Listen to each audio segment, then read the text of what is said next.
Okay, I think we're good now. I think this piece of garbage changes. I don't know. Every time I plug the wireless, the receiver part into the computer, it changes which USB it's on, and OBS hates it. So sorry, my bad. Oh, my bad. Okay, I was just saying Merry Christmas Eve, and that today was a day. I'm stressed out, but that's right. So I'll get back. We'll go back a step then. All right, so we're gonna test. We're gonna flash firmware and test PicoGUS, which is it's an ISA sound card. It's 8 bits because it's only got the one section, so it's for older computers. And so we're gonna do a lot of looking at the PicoGUS wiki and stuff. So there's more instructions. We have the flash firmware, which is pretty easy because it's got the Raspberry Pi Pico, which should just be a matter of connecting to the computer and clicking and dragging a file onto it. That's how you flash firmware, I think. But we've also got to configure the computer, and I've got to move some folders, or a folder over to the gateway here. Hey, Belmont. Lips. Yeah, I kind of wanted to. I don't want to single this person out, and I don't mean to bring this up to shame anybody. Somebody left a comment on the previous video, so the previous stream. We assembled this. Somebody left a comment like yesterday, so they watched it like a week after it came out, or like 2 days after it came out, and they seemed like they were obviously being sarcastic, like, oh, why? I'm paraphrasing, like, why are you using a Raspberry Pi, which has more CPU power than the computer that you're putting it in? Well, it's a fair thing, although, a Pi Pico is not as powerful as a Raspberry Pi is. But, I get the point that there's a microcontroller here that is probably, it's it's sort of a weird thing, if you think about it. How good does it emulate the real Gus? I have no idea, and I'm probably never going to find out because the real Gus is hundreds of dollars. That's right. Yeah, it should be Belmont. Just kids and life and stuff. So, but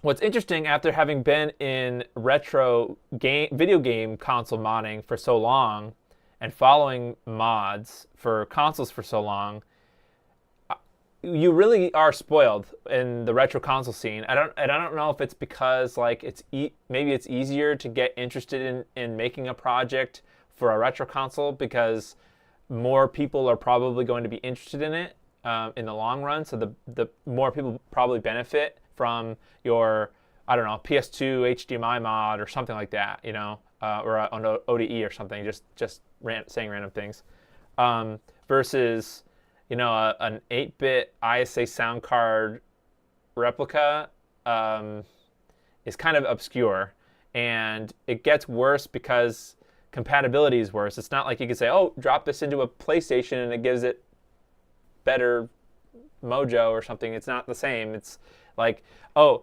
you can only use these specific types of motherboards, and we'll look at the wiki. There's like a compatibility list for this particular sound card. And even then, I don't know if the emulation is perfect, and that's not really beside the point. But with gaming, and especially with Mister, that's insane. Like, think about what Mister is, and then imagine if there was a Mister for all the types of computers there are. I mean, I think there is a 486 one, and I think there's a what are those called? The other computers for in Europe. Made by Commodore. I can't remember the name. Keep forgetting. But like, just imagine all the projects that that people can make for retro computing stuff. It's nowhere near as good. There aren't. I won't say that there aren't as many people. Well, maybe not. It just that retro computer stuff hasn't gotten to the point where retro console modding stuff is. So. This is a good, I won't even call this a stepping point, because if this works, it's freaking awesome, and it saves somebody potentially hundreds of dollars from having to buy a real one. Even if it's 99% or 95% as good as a real card, that's still, several $100s in my pocket that I don't have to spend. Whereas this is, $45 or something. So it's hard to source. PC scene is different. Yeah, well, but I mean, you can think about all the things then that an FPGA could help with, even just, FPGA sound card, right? So like instead of like, if this doesn't have, also, for example, like,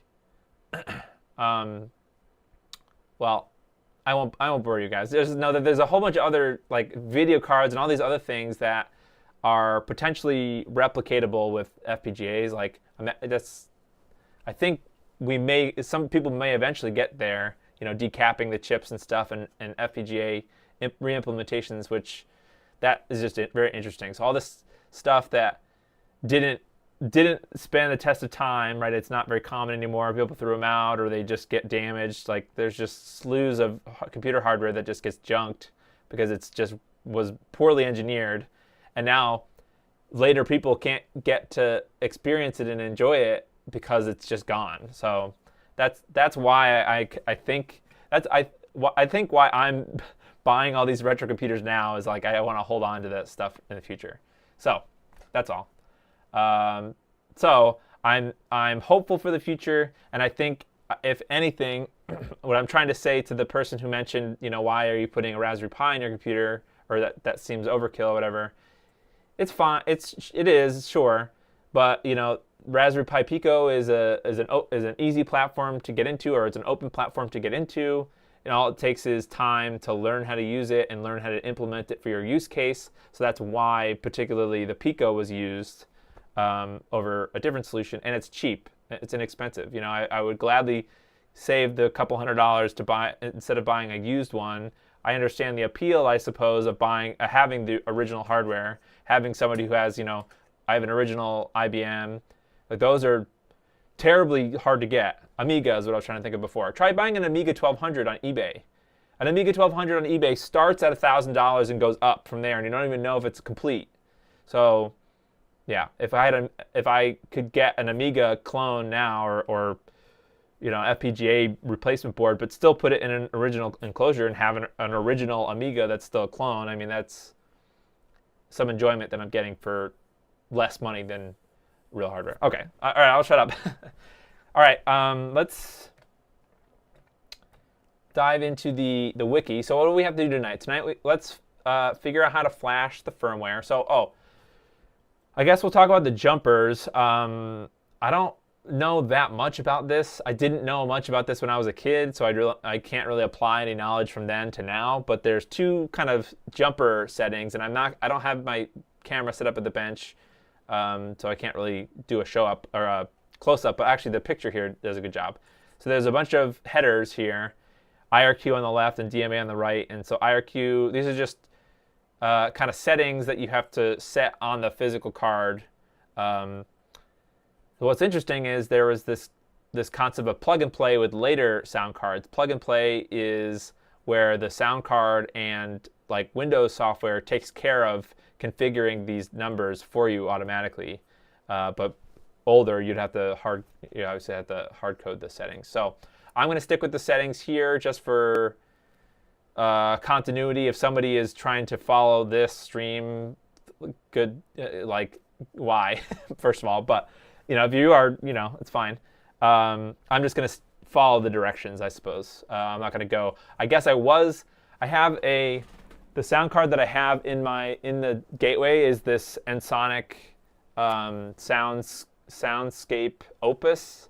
So this is a budget or like a cut down version of the Soundscape 2000 or the Ultra or something like that. That card, by the way, the full version of this, which has more features than this card, goes for like $600 on eBay. So just putting it in perspective of what you're saving or what you're gaining with this $45 thing here. Actually, this doesn't have any jumpers for setting the DMA and things. This is a plug and play card. It needs drivers, but it doesn't. By plug and play means you don't have to set up the jumpers and things. So I'm going to completely remove this card. The only card in the gateway now is the Matrox Millennium, the video card.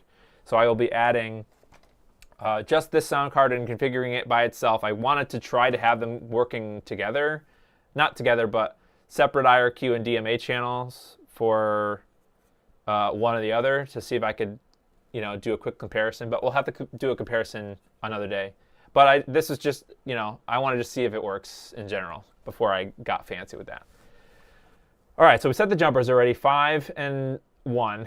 Something kind of interesting, and you can see it here. There's only 2 options, I believe, for DMA. There's 1 and 3, but there's 2 sets of pins for DMA 1 and 3. So you have to either have both of them on 1, I believe, or both of them on 3. So, yeah. Yeah. All right, so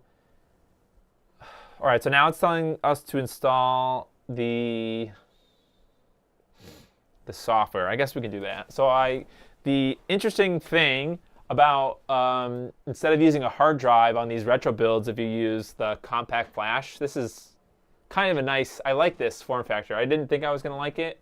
I'm used to SD cards, but I bought a compact flash thingy, and it's not bad.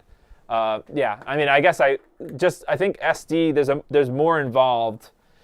Compact flash is essentially IDE, like the interface is the same, so there's not much conversion really, I think, versus with SD, I think you really do have to convert it from, I don't know enough about that, but okay, so here's my hard drive. Now I've got to download this. This has the drivers and stuff in it. So I guess you could put this on a disk or something if you wanted to, but I'm just going to unzip it and then slide it over, put it into the C drive, the root of the C drive, I mean.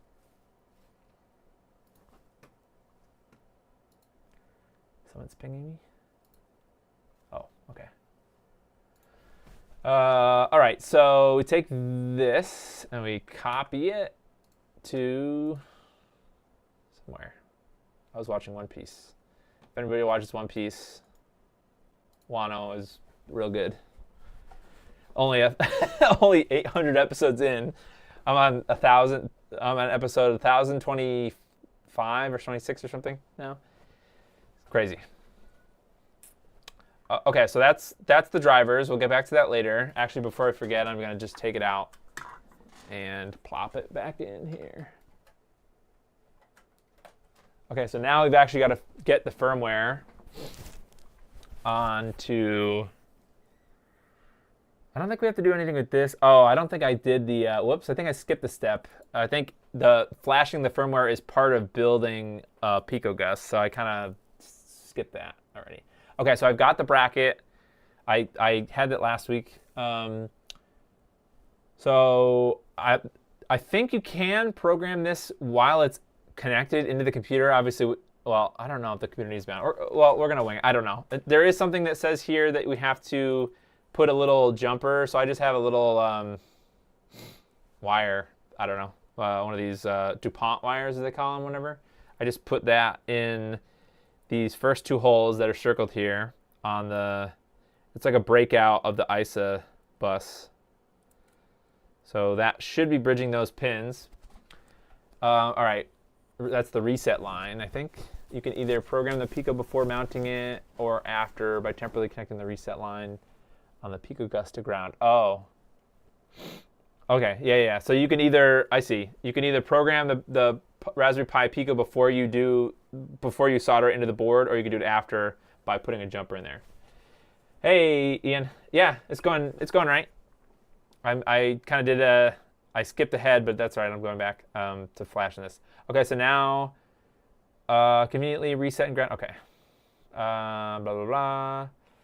Now let's download so in the releases folder on the GitHub, we can download the assets.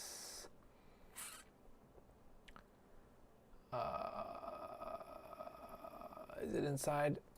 Where's the firmware? Download the latest software release. Hardware. Oh, okay. Here we go. So that was the hardware at the top. This might be pinned or something.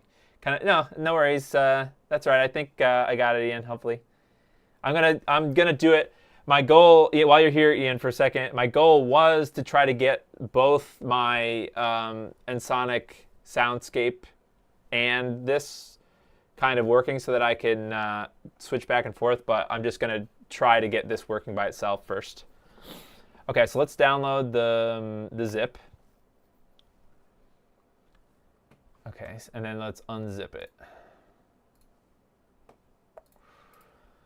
Okay, so now we have to connect this by holding down the boot select. So there's a big old white button on the middle. You can kind of, it's here. So I'm going to hold that down and then connect it with a micro USB cable.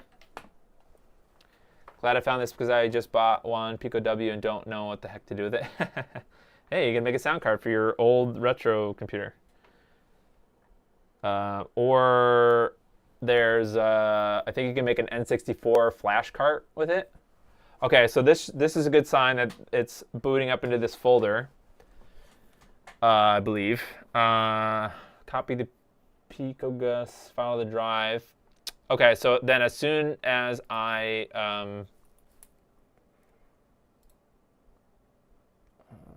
okay, so we want, what did it say? Oh, so here you can actually flash different, oh, let me move it. You could flash different firmware to it. So we're going to do the GUS mode first. So that's the Gravis Ultrasound mode. But there's also an AdLib mode, CMS, which was Creative. Before Creative made the Sound Blaster, they had this CMS sound card.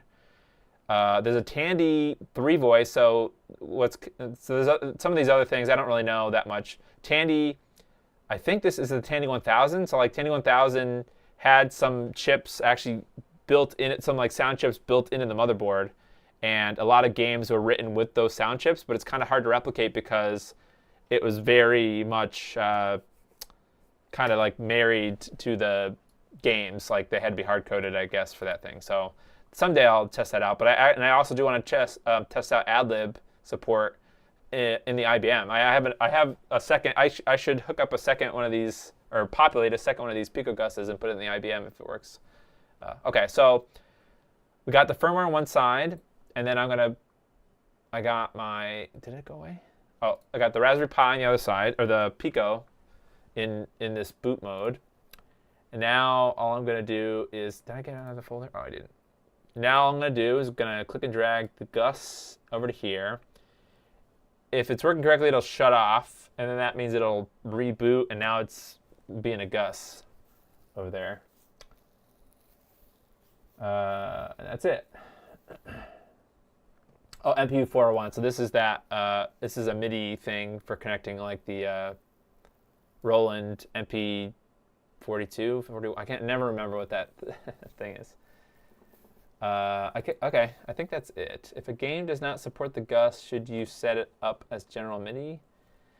I don't know. I'm not sure if it has a fallback like FM synth mode. We're gonna find out, I guess. I don't know that much about tweaking or messing with things, but I've got a couple of games you could try. You could try Doom, Jazz Jackrabbit, and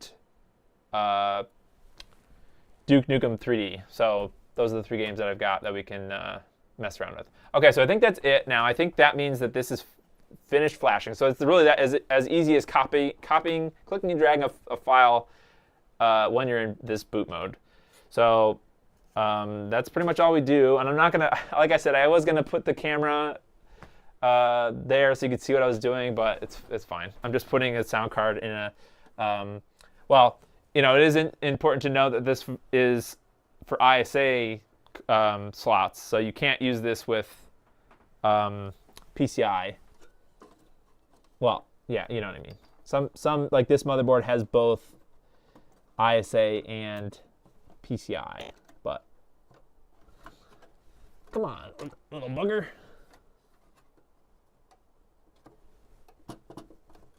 What is happening? Okay, there we go.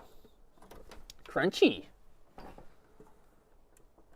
Okay, so then I'm gonna pre-plug in my oops, my headphone jack, my output, into the, well, you can't see it now, but there's two 3.5 millimeter plugs on the back of the GUS.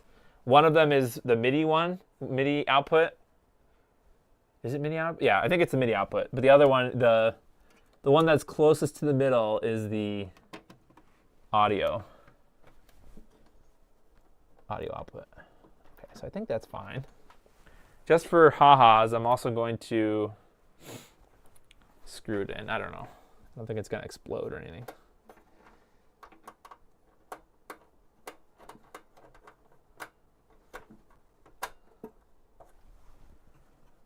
Okay, cool. So that's that. Now we can boot up the computer. Can I please add Prince of Persia 2? If we have time, maybe, but I would have to download that because I don't own that game. MPU 401. Yes. Oh, maybe you'd have to switch over. I'm not sure. Okay, so what am I doing? I'm turning this on. Just kidding. Ooh, it's blinking lights. I guess that's good. Is it supposed to blink all the time? Okay, let's change to that.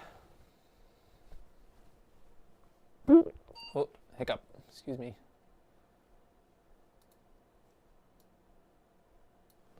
Cool.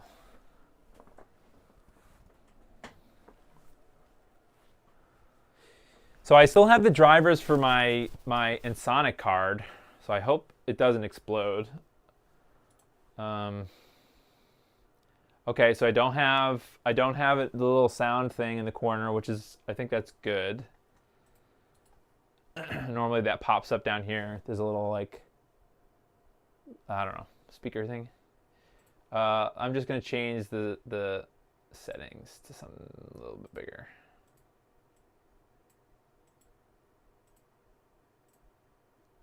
Okay, oops. Oh, I also put a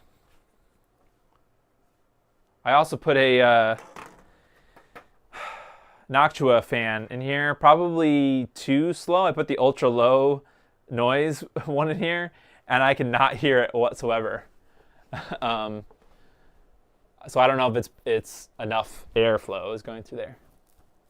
Yeah, well, it didn't say gateway until I updated to the latest BIOS. I was trying to get it to detect because I couldn't put I have two compact flash cards. I know that Windows 98 can detect up to 120 gigabytes. It's like the largest around there. Is like the largest size.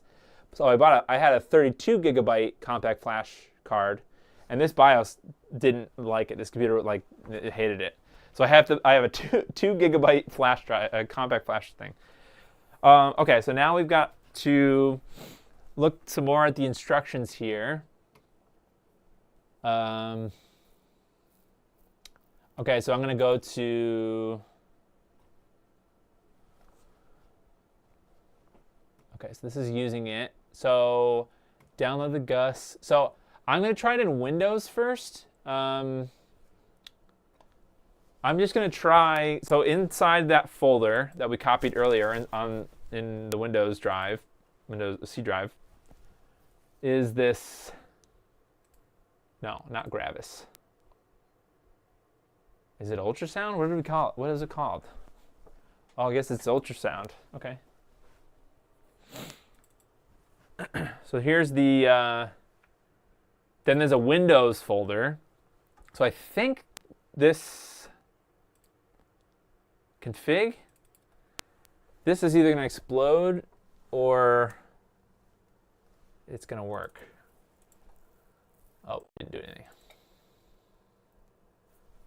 No wave output devices, no MIDI devices. Uh-oh.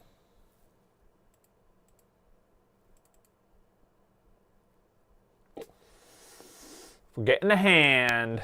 Well. Okay.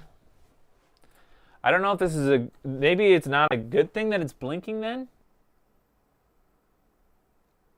Huh. Is there a troubleshooting section? I'm having trouble.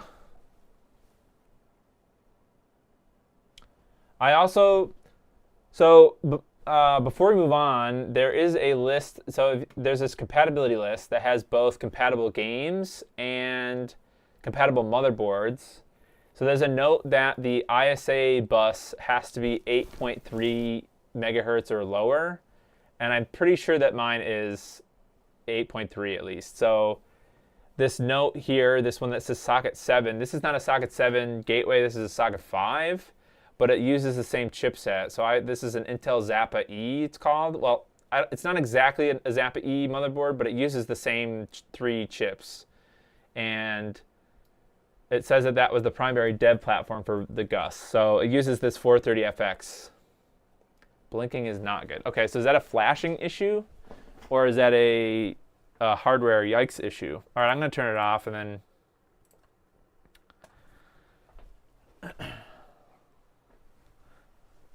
I guess it was premature of me to screw it in, huh?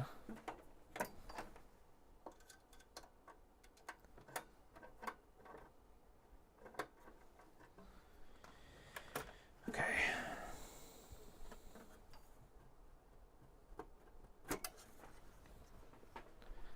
All right, so I guess we should try to plug it in again. Did I set the jumpers? Yeah, I've got it set to 5 and... Oh, sorry, my mic keeps getting swallowed by my thing. I've got it set to IRQ5 and DMA1. Both of the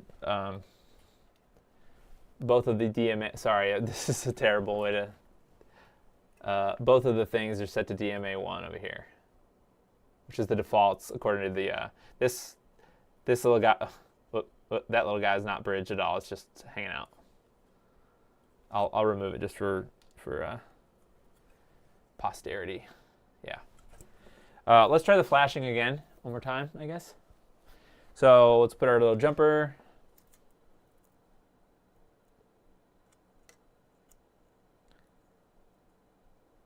Put a jumper in. Okay, then we hold boot select and plug it in. And then this is good, right? This showing up is good. Dropped frames. Ah! 11% dropped frames. What's going on now?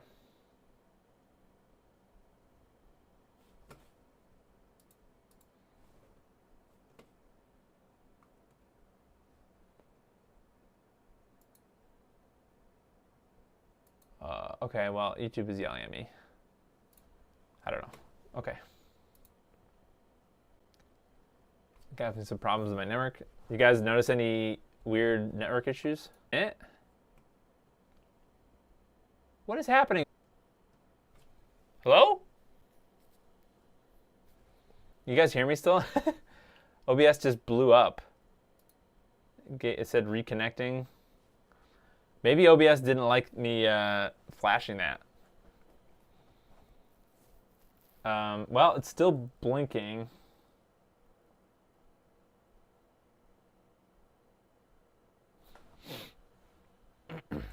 But maybe that's because these jumpers are in here. Oh, okay. The blinking went away. Okay. Let's try that one more time. So now it's not blinking. Well, obviously it's not. Well, I had this thing in there still and it was blinking, but I took that out. I didn't have it when it was in there. So let's try it again. So the Pi shouldn't be blinking if it's done right, I'm guessing.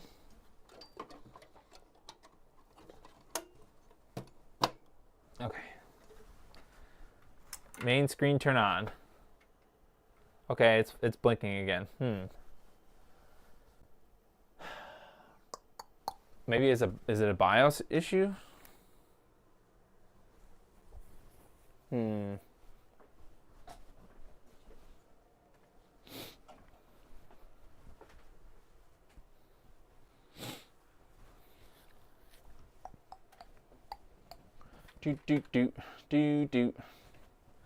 I don't really know.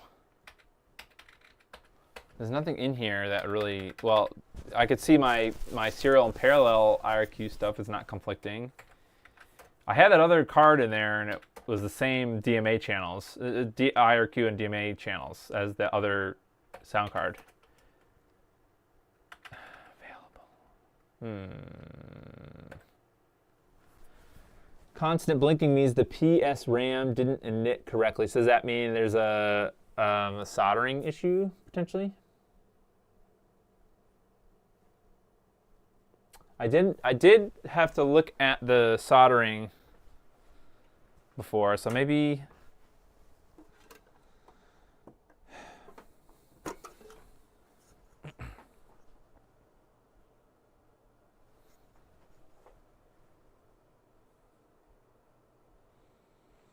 well, the only thing I can think of is there's these two joints there that might not be good.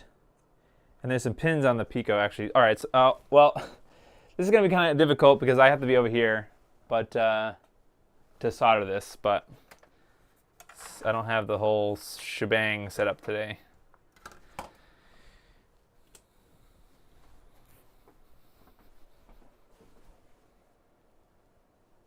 On the PS RAM, which is that one of the ICs that I soldered? Or, oops, wrong thing.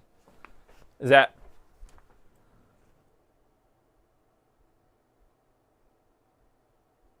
Well, let's I'm just going to touch up these things that I'm seeing here. Where's my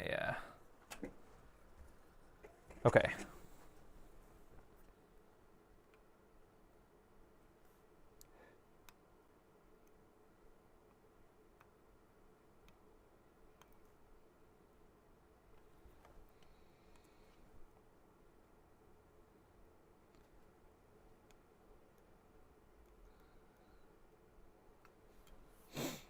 Okay, so there's a couple joints on the Pi that I'm not happy with that I guess I missed the other day when I was looking at it again.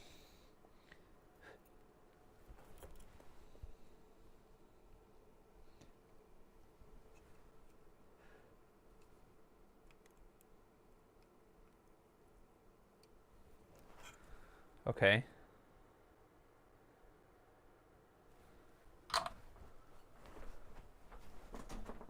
It's the 8-pin chip next to the Pico. Okay, yeah, that will do it. That was the one that was that had legs that were not 100% soldered. All right, so I think the Pico is flashed. Then I think I just have to retry it. It's the one with the sanded top. Yeah, this guy here. Yeah, this is the one that had two legs that looked like they were not connected all the way. So let's try it again. Do.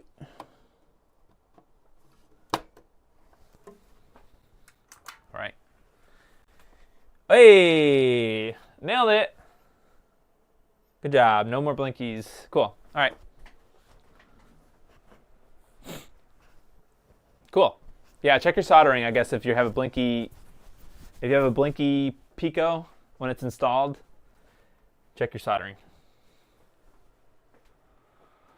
All right, cool. Now we can get back to Windows, and let's hope that that we can get into that Windows utility.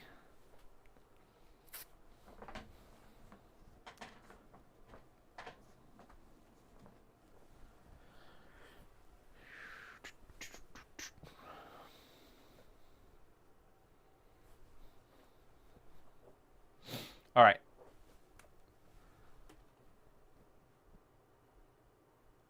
Now let's go to config. Or do we want this thing?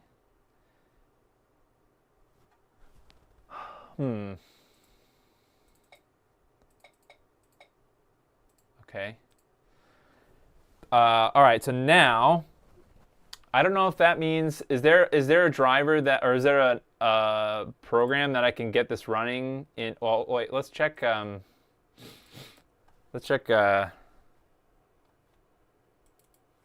devices.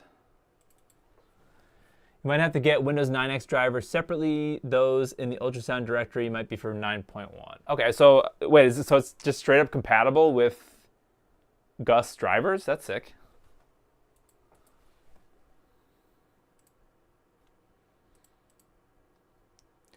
Okay, so nothing yelly on this screen.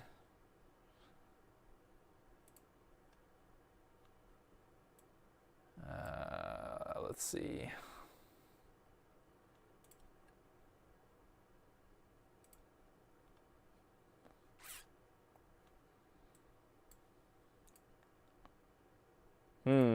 So I think it was showing up, the other card was showing up under one of these. Oh, here we go, under this. PCI to ISA bridge. Okay. All right, let's see if we can find Gravis ultrasound drivers. Oops.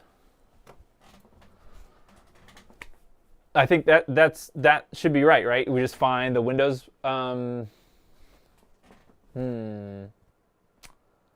I wish I had USB ports on this computer, because now I got to shut it down and copy the files over, because I don't feel like dealing with floppy. Okay, well that's happening. Is it? Well, let's see. Gravis Ultrasound Windows 98 driver.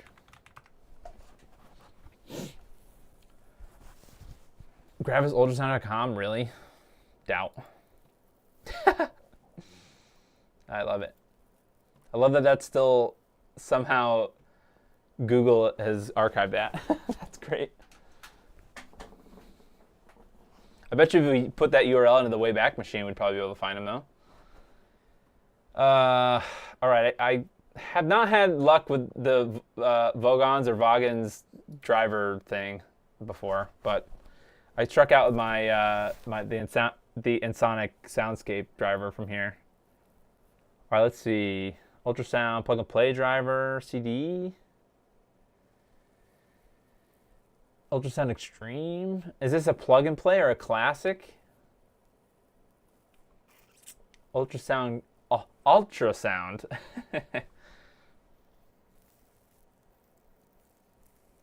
I think let's go back to the.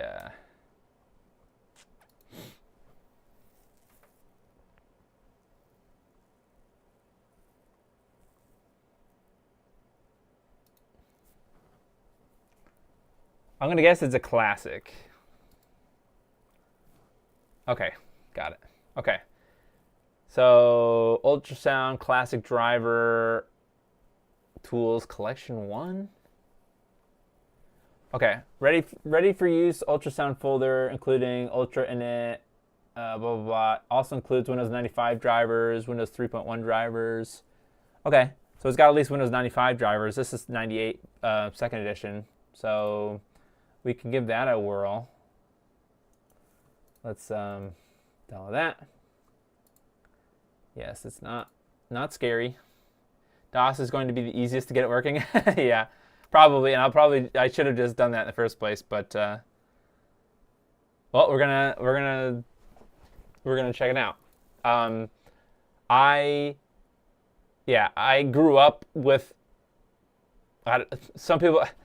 I was like 5 or 6 when we got a computer like this in '95, and I first played Doom. I played the Windows 95 version of Doom, so I'm super used to launching games through Windows. So we're gonna give it a whirl. Okay, so this is what was in the other. This is 1 of 2. What is in 2 of 2? Oh, is this the big RAR that I have to unpack? Oh, it is. Why? Well, okay. I understand why people split RARs up into 2 things, but come on now.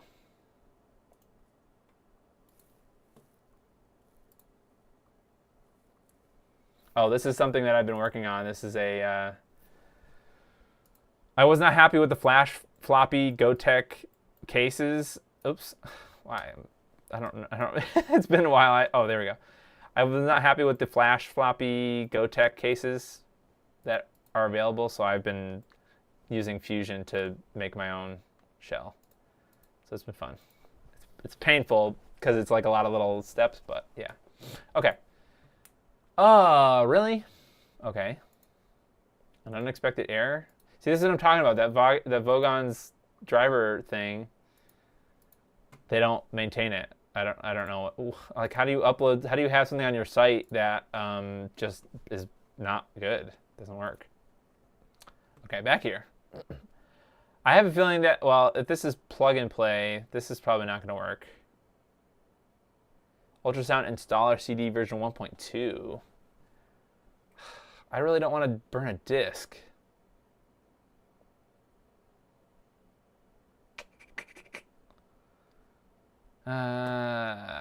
Well, do I have any discs? I don't want to buy them because they're so expensive and it's terrible. I would rather put a second compact flash to IDE thing in my computer than buy more discs. So that way I don't have to turn Windows off, shut the computer down. Am I really going to burn a disk right now? Come on.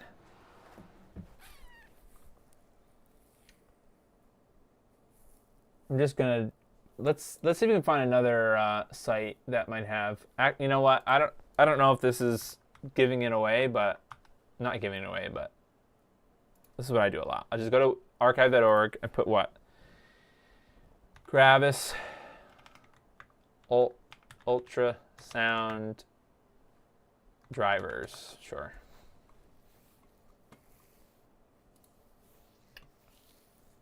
This is the plug and play. Plug and play GF1. Here's driver 1.1. Ultrasound 32-bit AIL. The ultrasound CD, what is that? Oh, wow, this just has a bunch of games on it. Look at that, that's cool. So this is like a disc that has Jazz Jackrabbit, Epic Pinball, Hocus Pocus, One Must Fall, 2097. Oh, they're all demos. Okay. Oh, hottest. Does that say Euro or Eura demos? Wow, so that's sick. That disc has a bunch of games on it. Huh.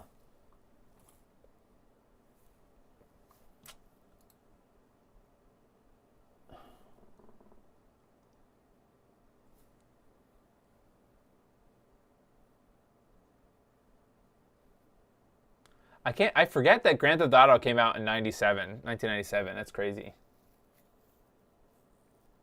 So that's like that. I could play Grand Theft Auto 1 on this computer. That's insane. I never really thought about that. I never played. I played GTA 2, I think, a little tiny bit. But I was an N64 fanboy at the time. I didn't play PlayStation 1 or I probably could have played Grand Theft Auto for the computer. I don't know. I should just burn that disc. This seems pretty only the plug and play. Okay, let's see. Well, all right, let's go with this, and then if this doesn't work, then we'll burn the disc.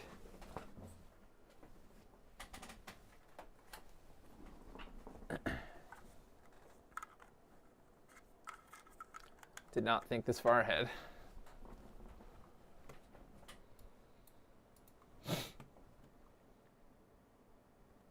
Okay, let's go to, well, let's read the README first.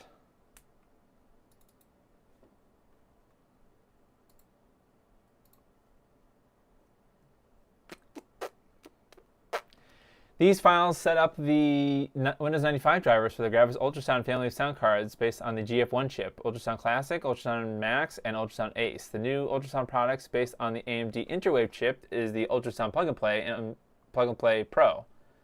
Okay, so this, I think this is the right driver.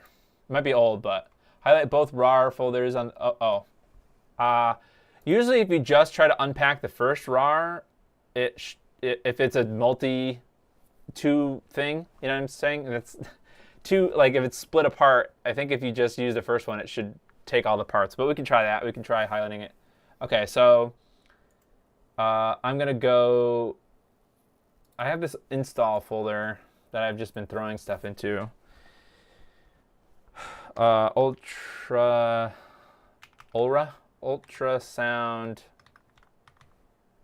Classic drivers.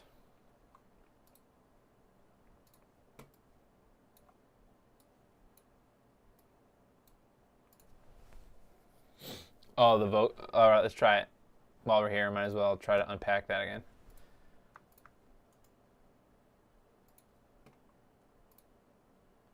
It also could be it doesn't like the Windows utility, so let's try 7-zip.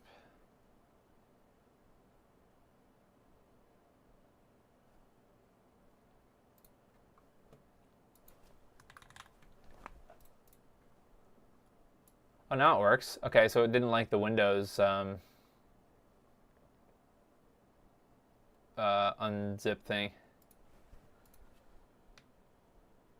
GUS.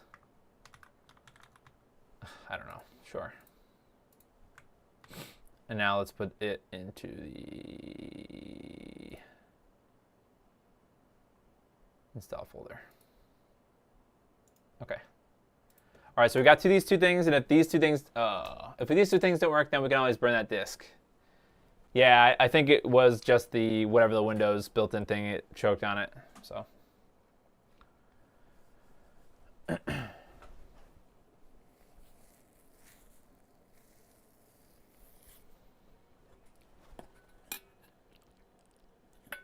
I use my PCBWay mug thing for water. It's pretty nice. It's big. I like how much water it holds. And I like how it's kind of sealed, the top sealed, so it doesn't, if it falls over, it doesn't get water everywhere. I don't know. It probably looks stupid drinking out of this stupid straw, but whatever. Didn't have to buy it. I cleaned my, somebody might cringe, but I cleaned my Soundscape card today with soap and water, and then I used a lot of this compressed air, not compressed air, but this like those data vacs or whatever. I have one of the knockoff ones that is a really high speed like corded blower thing. So it looks pretty clean. It had a whole bunch of growth on it. Now it's pretty clean. There's this there was this line of like crust, like it looked kind of like someone had scratched it, like a big scratch here, but I worked at it with a plastic spudger and isopropyl alcohol, and it came off. So I think it might have been, there's some kind of scratches, but I think it might have been flux or something that hardened along. I don't know how that, like why here, not anywhere else on the card. I don't know. Okay, so that's that one. So now let's do one of these. Yeah, maybe I'll do that. I do want to design a 3D printable cover thing for these compact flash, but maybe I'll put a second one in here so that I can swap it out. Although I don't know if those support hot swapping. Excuse me. Flash floppy. Actually, yeah, this flash floppy has that model. I found this 3D printing model for. It lets you put the rotary encoder and the OLED screen, which is bigger than the screen that it came with, the GoTech thing. But the knob is not recessed, so it kind of like sticks out. Maybe like I don't know, sticks out a little further. So I recessed it in my model, and yeah, I don't know. All right, so here we are again.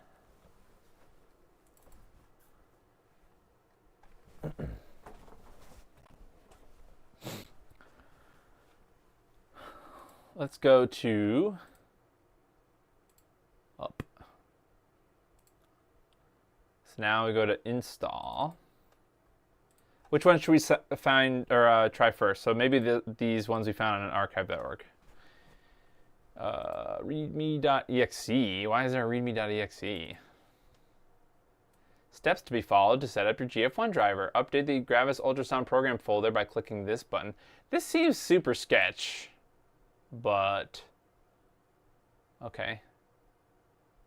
Update Gravis Ultrasound program folder. All right, fine. YOLO. Is this just gonna install the driver? What? What?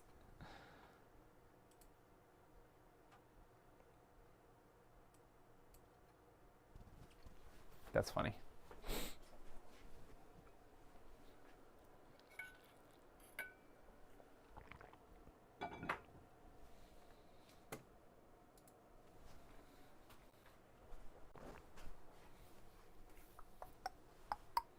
Hello? Did that finish? Okay, well, I think it finished because now we have volume control. Okay. Launch, add new hardware wizard.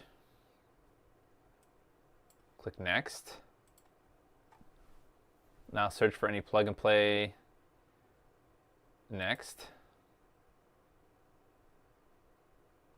No.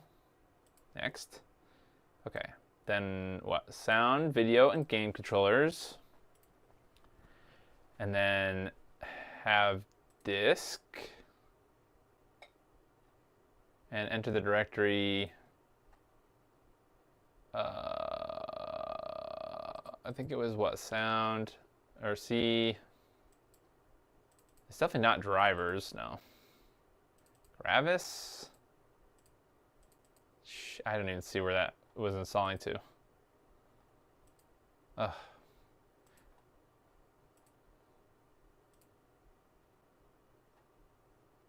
Let's try to rerun that and see what happens. Can I see where it's going to go? Oh, here we go. What? This? No, that can't be right.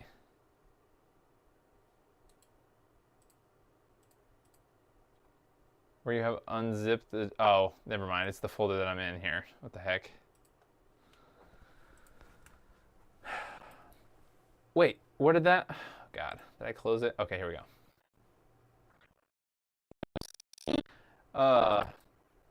Is it gonna want me to keep this folder directory called install? Whatever. Okay. Oh, here we go. Classic. Nice. Okay. DMA 6, 7, interrupt IRQ 5 and 9. Is that what it's saying? That Windows can install your hardware. Warning, your hardware may not be set to use the resources listed. You can use Device Manager to adjust these settings before restarting your computer. Continue installing. Okay, whatever. I'm over it. Gravis Windows drivers were super sketch. Yeah, okay. Oh, there we go. We did it.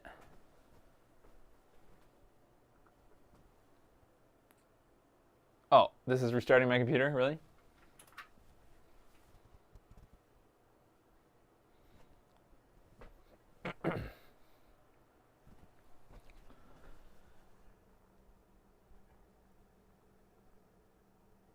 Oh, was I supposed to change it? Well, I left it at the default, so if we have, I think we might have to go. We could probably go back into the settings there and change it if we have to. But I'm just getting the raw user experience.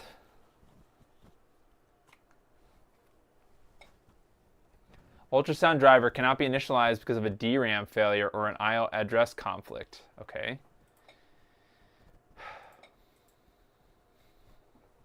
All right, well, let's go check. Oh, okay. Got it. Got it.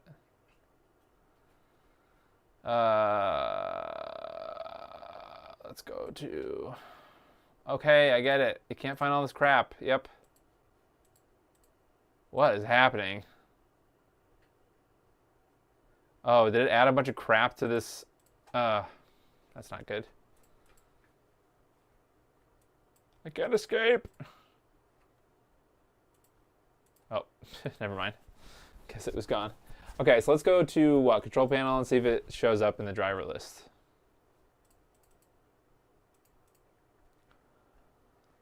Oh, look at that. It shows up as a big boy thing up here.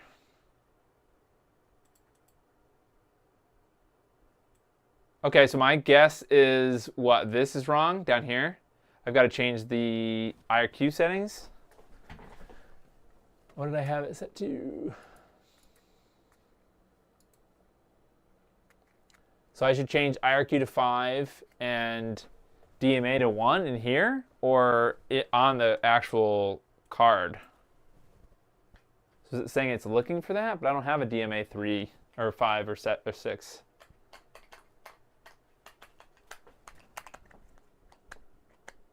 Okay, so I got to change this, or can I, let's see, change settings. Oh, okay, well, change that.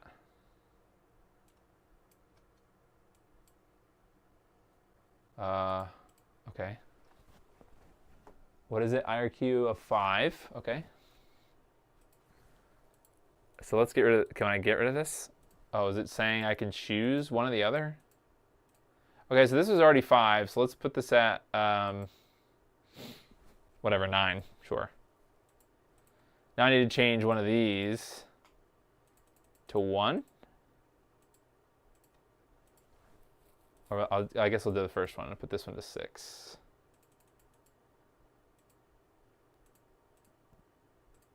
Yeah, okay. Okay, so that, maybe?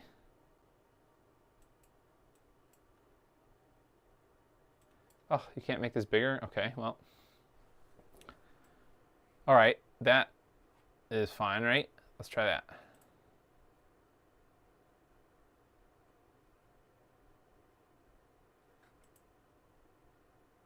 So this is probably going to explode. I probably have to restart, right? Did that just say it wasn't going to work? All right, let's just restart. Yeah, set both IRQ to 5. Oh, okay. Well, I didn't do that. Waiting for the computer.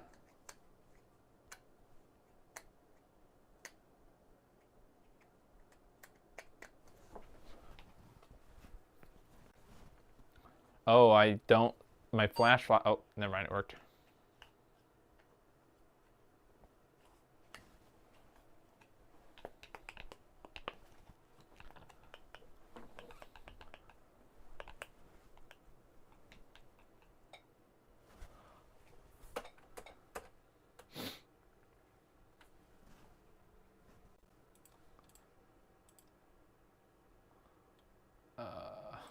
Okay.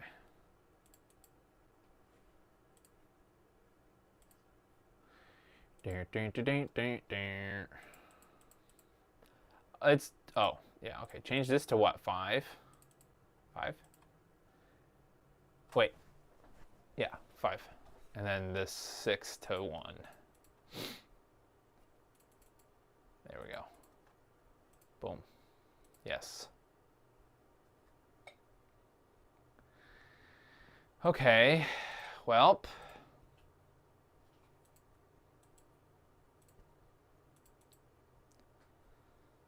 Is this a...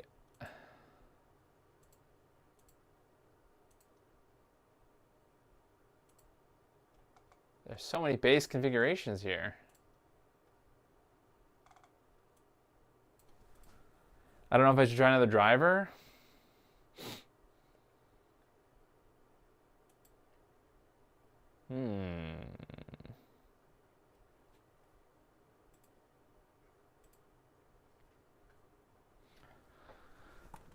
Well,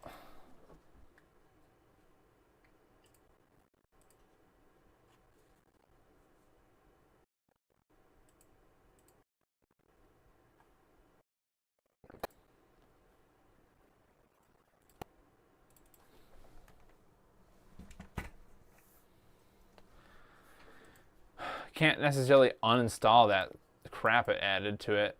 can I?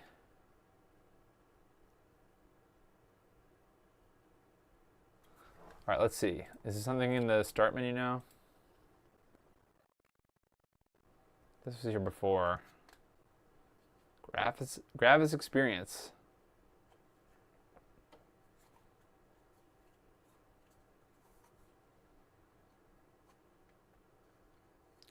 Where did it add that volume mixer thing? I think this is the only driver, and it's pretty jank. All right, well, let's just forget about this. I think my Windows drivers for my other sound card are probably borked now. Let's see if we can get it to work in DOS. So I'm just going to look at the manual here. Set the ultrasound environment variable by placing the following in your autoexec.bat or temporarily on the DOS prompt. Okay. All right, so let's restart in DOS.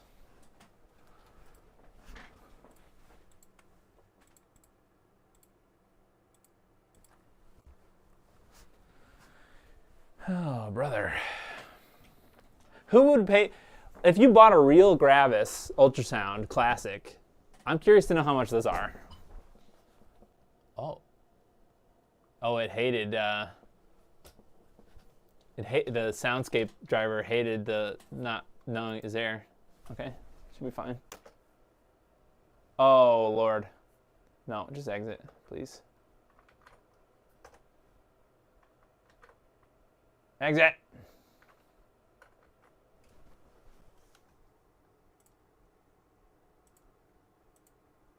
No.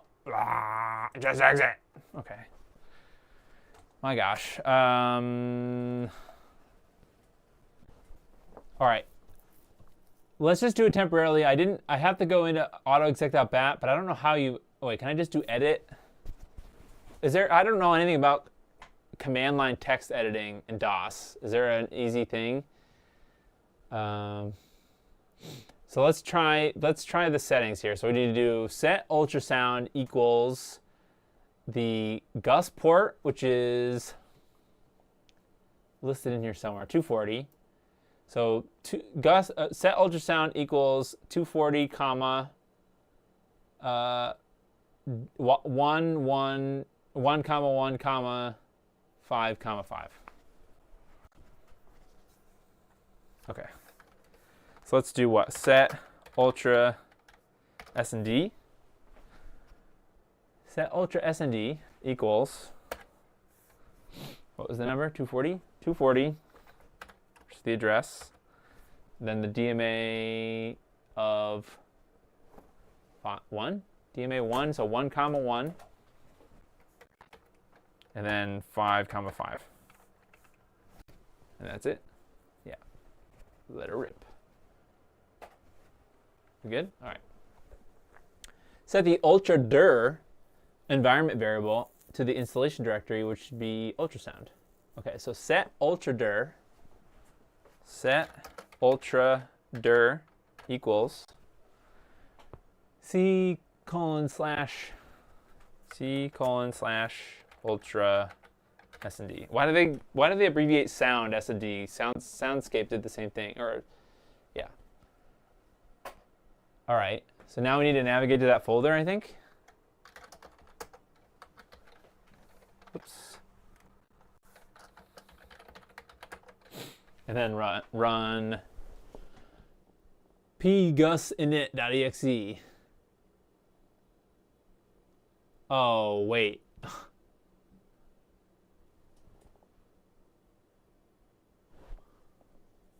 Oh, man. I needed this PCBWay init.exe. Is that not in the is it in this directory?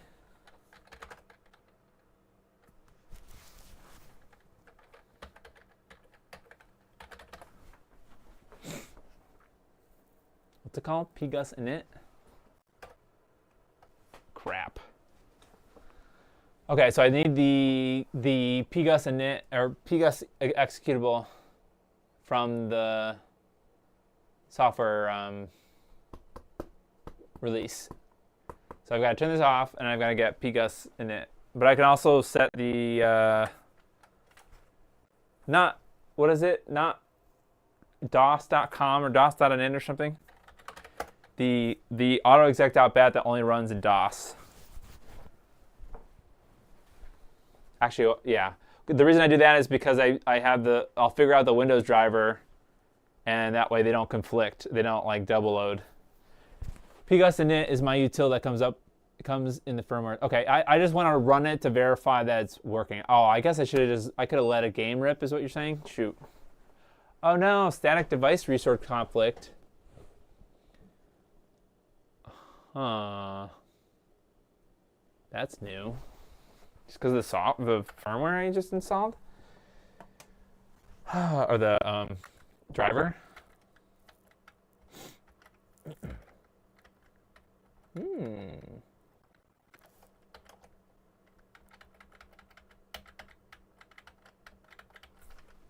Okay.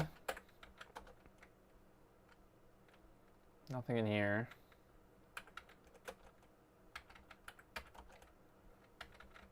I don't know. That's weird.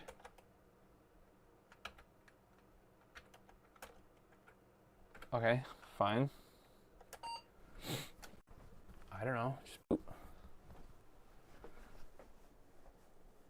Oh, what am I doing? Just shut off. All right, let's put that. I'm going to put, whoops. How many times does it take to put a USB port in? The answer is 3. Okay, so I don't love how I put it. That's fine.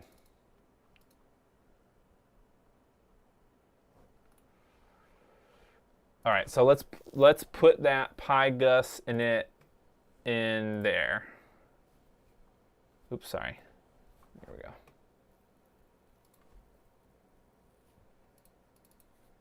This guy.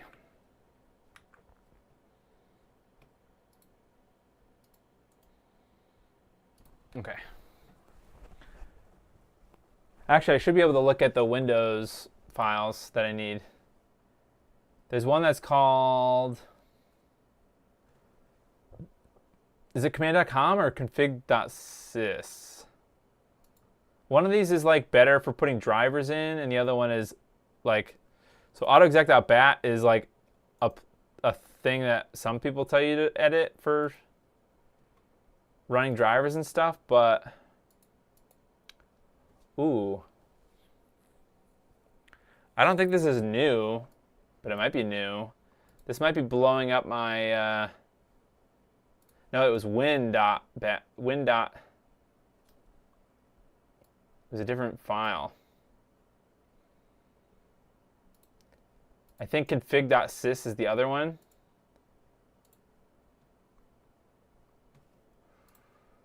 But there's also,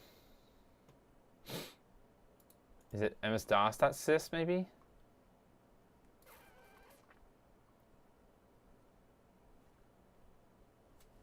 This does not look right. No. There's like a DOS dot. Is it in Windows maybe? It's like an autoexec.bat that only runs in DOS.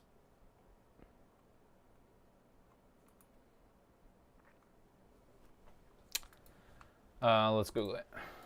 Autoexec.bat for DOS.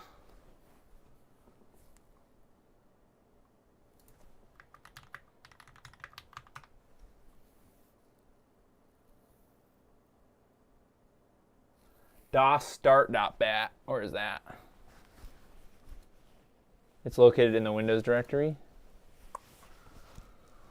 Okay, so under Windows, DOS start.bat. Let's open that. Oops, shoot. Edit that, not open. Okay.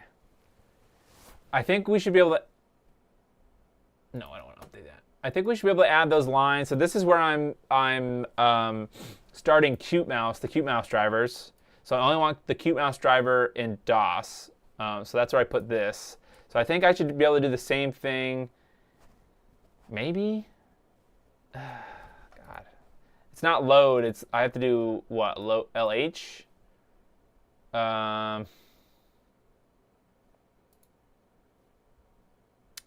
Let's see. Adding, because there's different lingo for one or the other of those files. You know what? Let's just go back to doing it the temporary way, like we were doing in DOS, and then see if that works before we add it to auto-exec.bat. Okay, so I think I'm good, right? I copied that program. That should be able to let me test the GUS without. I guess I should have just done it in the game. Because I've got Duke Nukem 3D has a nice utility that you can immediately test. You can immediately test stuff. So let's just do that. Is it going to show that config thing?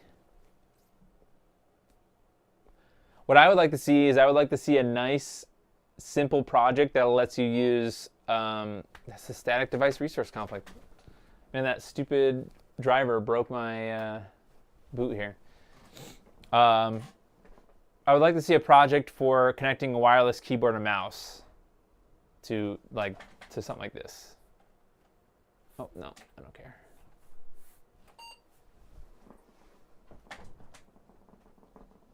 You don't super need PicoGUS in it, but it's good to see. Oh, good. I can't read it. Oh, not safe mode. No. Stupid heart was in the way, and I couldn't see what your word was. Good sanity check. Yeah, okay. Yes, I know. Yes. Yes. All your sus things you can't find. Yes. Fine.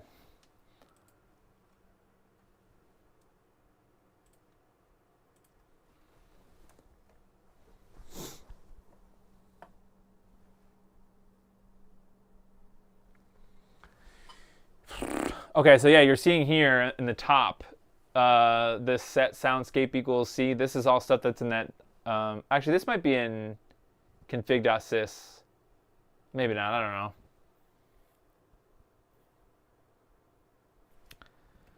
Okay, fine. No. Oh,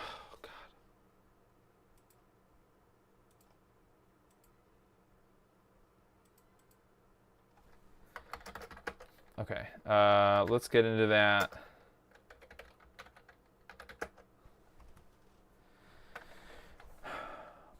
All the things I can't find, nothing. I can't find anything.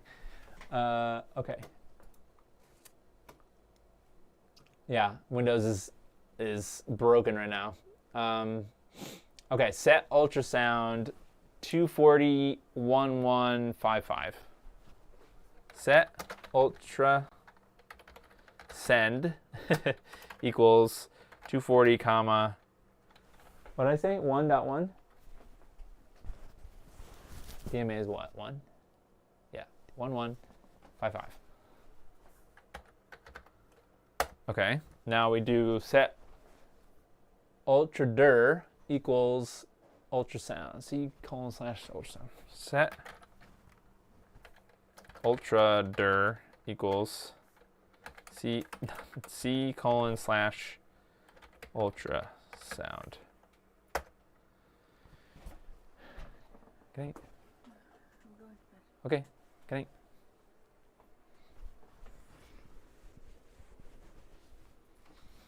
Okay. Now we can do PicoGUS init. PicoGUS detected. Woo! Hardware. Heck yeah. Nice. USB joystick port disabled. GUS-like card detected on port 240. Audio buffer size set to 4 samples. DMA interval set to default behavior. Running in GUS mode on port 240. PicoGUS initialized. Woo! Okay, so it hated that driver, Windows driver. Okay, so, okay, that's that. So I think that means that the hardware is fine.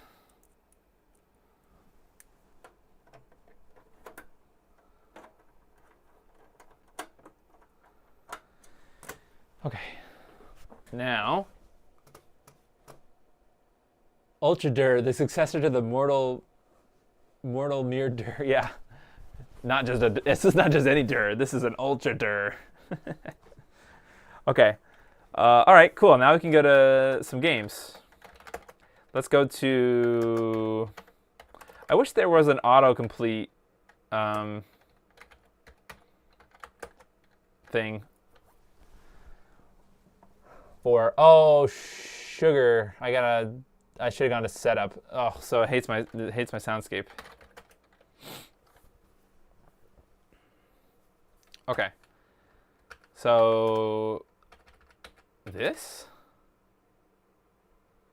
Is it going to complain if I set it to higher than 4 voices? I don't know. Sure. Okay, let's just. I'll put this to the default 8. I don't know what's going to happen, but I just put everything on the default settings. You probably have to run setup. Yeah. Yep. All right. Well, I'm not going to blast it too loud, but let's try the music.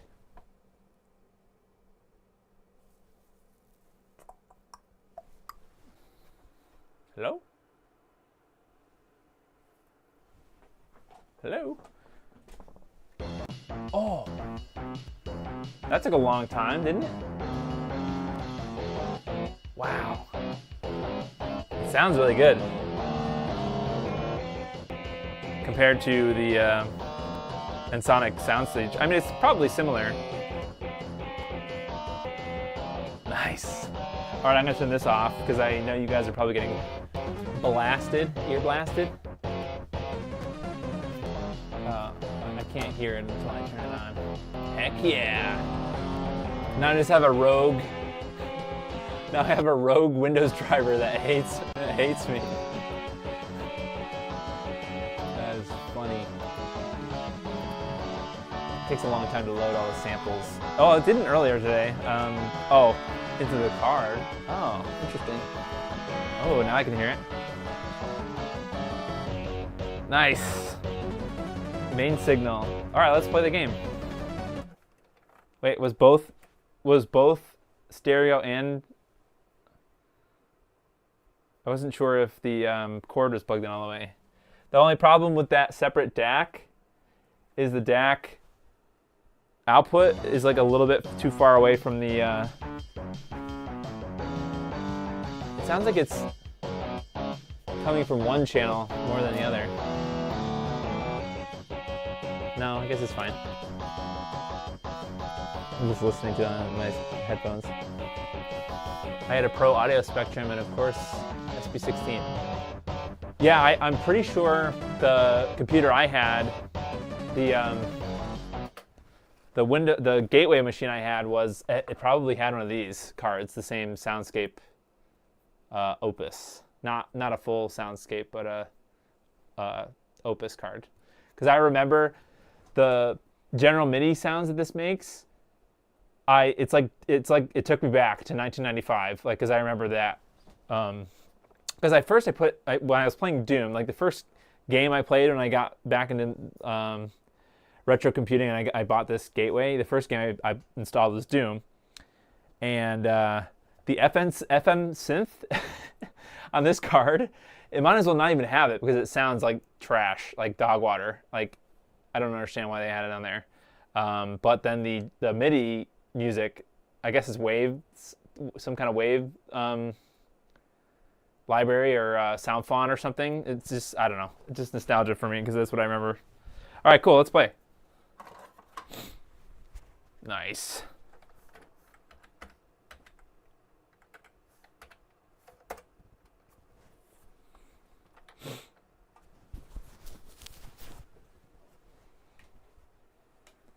I need wireless headphones so I don't have this cord going across my room here. Jazz Jackrabbit blew my mind. Oh, I have that installed, so we can try that after. Woo! Sounds good. Nice.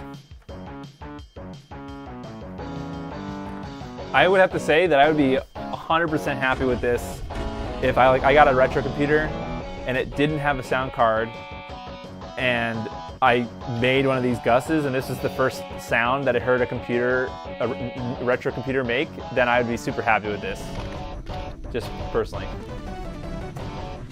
All right, let's go. Actually, I was in the middle of a game before. Nice. Ooh, I like the sounds. Okay, I don't really know how to play this game. I've never played this game before. I played it for like 5 minutes earlier today. So that was the first time I'd ever played this game.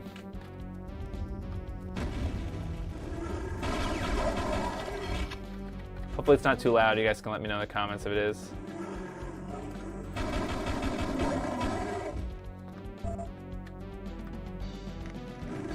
I wish that I had the soundscape installed too, so I can toggle back and forth. What is this? What are the noises?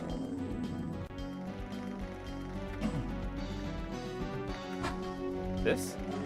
Oh God. Don't watch, kids. What is happening? Wow. I knew this game was not for kids, but holy heck. There's little light switches and things and they work? That's sick. Oh man, the lighting effects and things. This is like Doom on steroids. Wow. I think you shoot the other guys.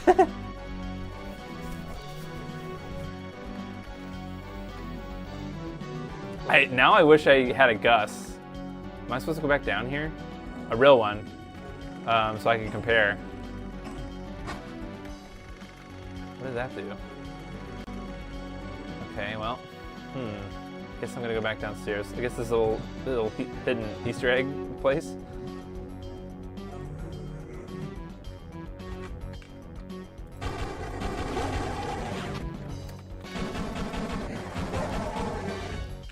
Oh, this is new, isn't it?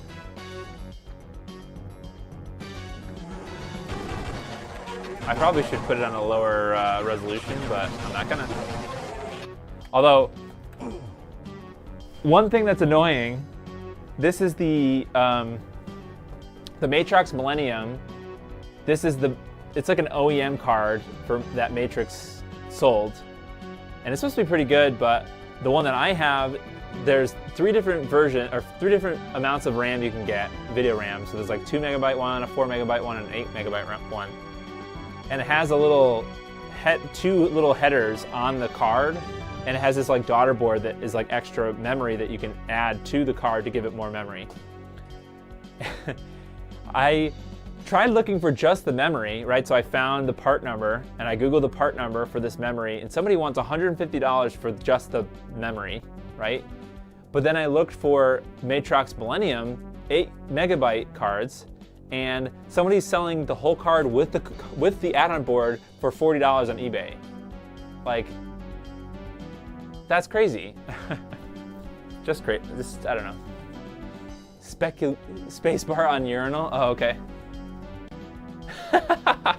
Oh God, is this gonna get me banned or something? Oh, E you mean? Oh, because I have. I said it's a E. I love the huge functional light switches. Wow, look at the mirrors. Didn't I hear somewhere that in order to do these reflections, they set up a whole nother room that is just a replica of this room? It's like you can't go in there, but that's crazy. Anyway, so long story short about the memory thing is I want to get the upgrade because this is only the 2 megabyte one, and it gives you maybe it might not equate to better performance, but it's something when you go in higher resolutions, it has the higher colors or something. I don't know. Maybe it's just This would probably run good on my. I have this. What is it? This computer down here, the 2 gigahertz Athlon 64. I'm lost. I don't know what to do. Oh, that looks painful.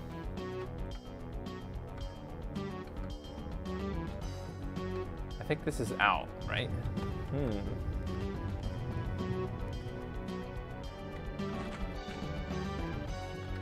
Oh.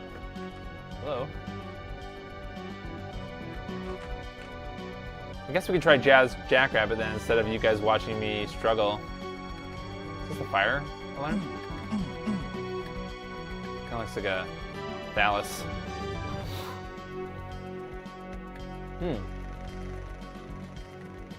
Okay, well.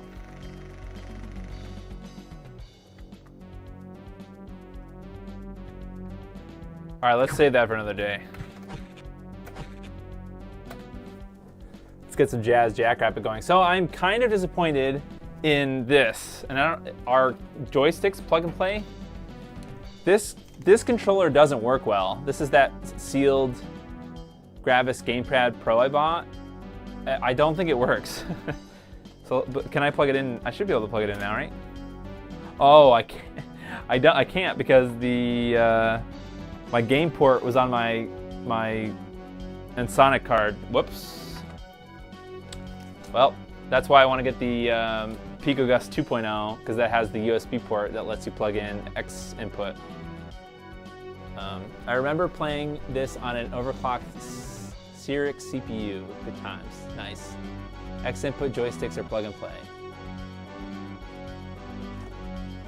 Nice. Yeah. So. Interesting story about the. Let's get Duke Nukem here. So I ordered the parts. I ordered the board for the PicoGUS 2.0 before I actually looked at the components. I guess there are a bunch of 0402 sized capacitors on it. No, not to mention the fact that you have to solder the RP2040 chip to the board, which I think I would probably be fine with that. But the 0402 caps and things, that might be hard. So perhaps I might think about a scope, getting a scope to do that, but we'll have to see. Okay, so let's go to. Is it just Jazz? Jazz Jack? Yes. Is there a setup? Okay, select card.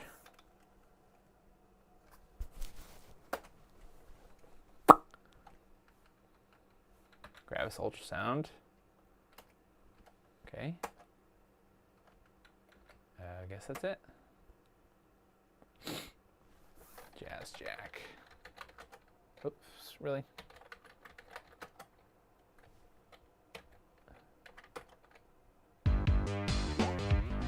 Oh, yeah. Nice. Sounds way better on the Gravis than it does on the Sound Blaster. Whew, that sounds real good. It was very crunchy on the Sound Blaster, but it sounds really good at this. Like I would just say, if you like Jazz Jackrabbit, just buy it. This makes playing the game manageable. What I would like to do, I think, is if I can somehow manage it, pipe the output of the Gravis of the PicoGUS into the input of this, and that way I can use either one. So that's what I should do. I'm gonna try to get that working. All right, let's play.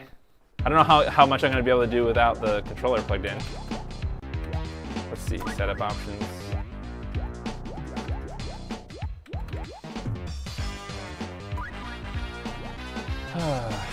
Okay.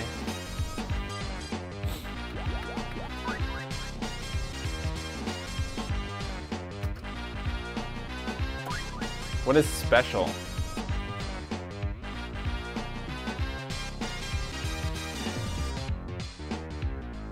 No, dang it. Can I do? No.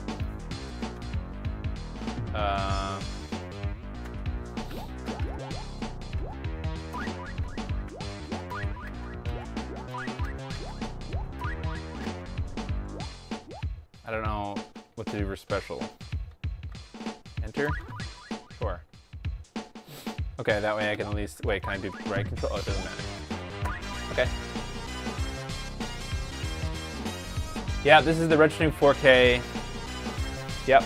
So, let me turn this down.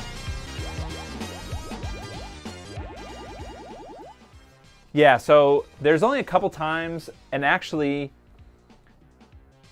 because it's kind of new and it's not to knock Mike Chi or anything, but I don't know if it's necessarily meant, like, it doesn't have the full compatibility that all the console side resolutions would have for Windows stuff, because there's so many resolutions that are possible, which means it makes it really hard for there to be like good profiles. One of the good things about the 4K is that you have a bunch of people from the community, so Wobbling Pixels and Firebrand X, they have made profiles for the different consoles and different resolutions for those consoles too, that tweak all the settings, and it is like out of the box. But there isn't that, there aren't profiles for Windows or DOS games, so it could look even better than this with a profile. It is better, yeah. It's not crunchy. It's like playable. And actually, let's see the performance in the game too, because I was having some problems with the performance in this game, but let's see. Oh, come on, I'm not a little baby. I never played this until kind of recently.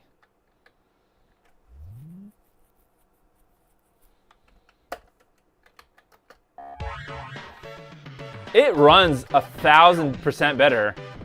I don't know what it was about the Insonic card, but it made this game run like absolute trash. Like, well, actually no, you can see it here. See how this weird scrolling? You see the moon? Okay, so it is still here, but it sounds better.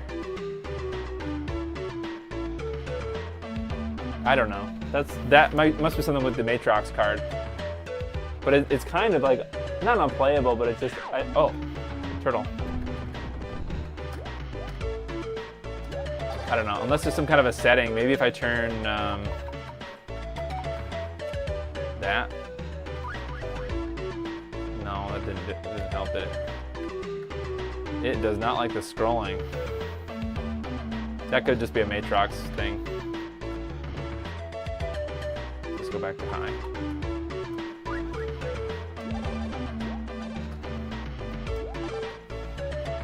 Scrolling is a bug on the Matrox. Oh, got it. That sucks.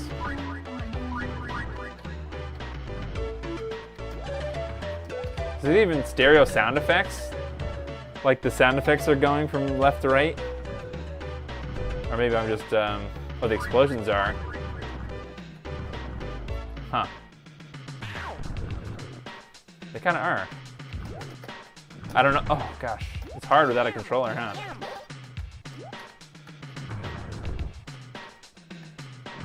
Oh, really? It's difficult to play without a controller. Yeah, so if you guys have recommendations for alternate video cards, I don't think that the Matrox is bad. It's fine in Doom, it's fine in Duke Nukem. I mean, it probably could be better, but it's fine for the era. But like, I would not be against picking up like an S3 card or something, a Verge or something. That's what I was kind of reading this afternoon. To get around bugs with games like this. Like, that's crazy.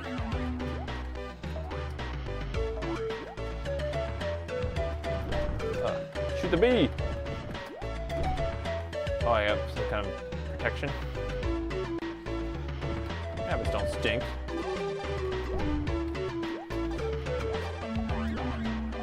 playing one-handed controls. Not the move. It is stereo explosions and stuff. Like if I shoot the wall on the left, the explosion comes from over there. And if I shoot the wall over here, oh look, there's a hole. I discovered a hole because I was just randomly shooting. Amplifier. Whoa. Nice.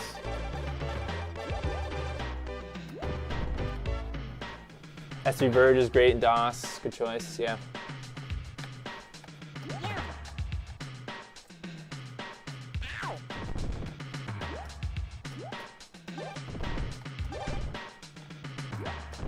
Well, we'll have to see how much those cards cost, because those cards could cost a lot. I don't know. My luck now with I was trying to find an original or like a the full length Insonic card. There's like a huge full size card, but that was the one that was $600. One person is selling on eBay.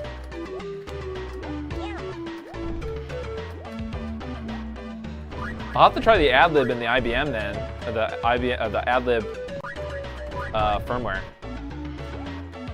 Because that car right now just has the, or that computer right now just has the PC speaker. Oh, that's cool. Like the falling animation.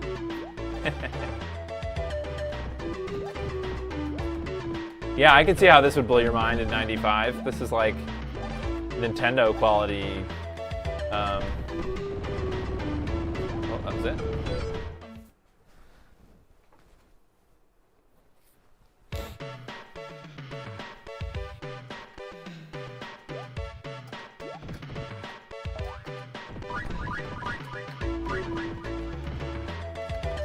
Well, I didn't get around to.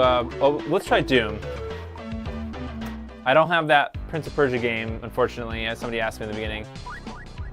But while we're here, actually, do I have Doom? I'll have to check and see.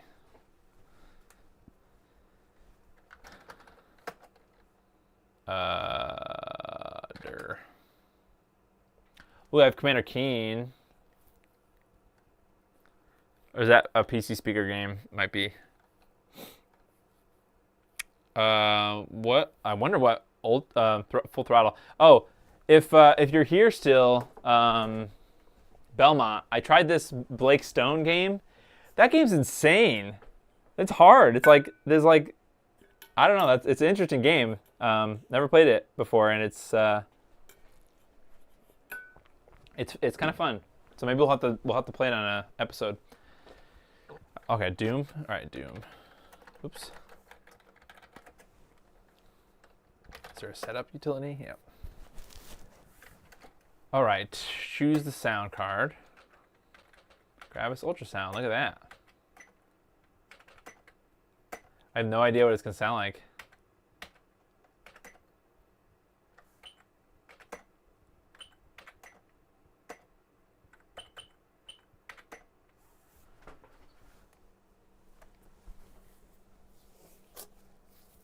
Not even Doom music. Oh, is it working? Gus 1, Gus 2. Ooh. Oh, it sounds pretty good. The sound effects sound similar to the That's another thing that doesn't work in my card. My card doesn't work. The invisibility doesn't work in the Matrox card. It just shows up as black. Those pinkies that are invisible. All right. Ooh, I do not like the music. I don't like the music of the Gus as much as as much as the wave, whatever the sound font is that the Soundscape uses.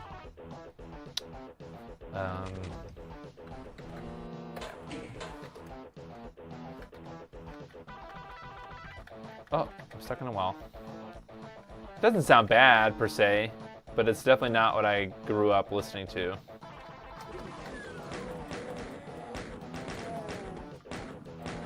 Gotta love 320 the 320 resolution Doom, where you like barely see people's heads. Buckle up, boys. It's 1993. Sure is.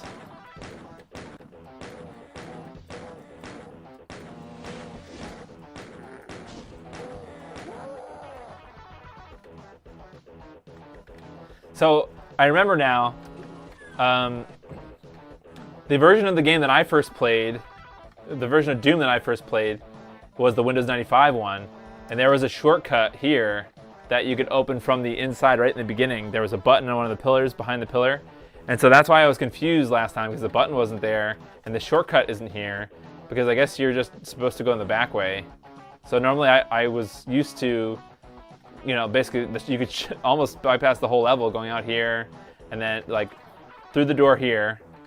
I'll hit the button, go out the door here, and then go this way, and you can like skip almost the whole level to here.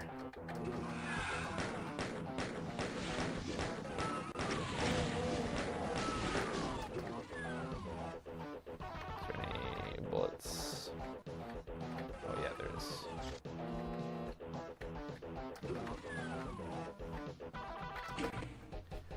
Nice! You better not have this running on a switched mode power supply. Oh, God. Unless, no, I'm not even going to go there. That's fine.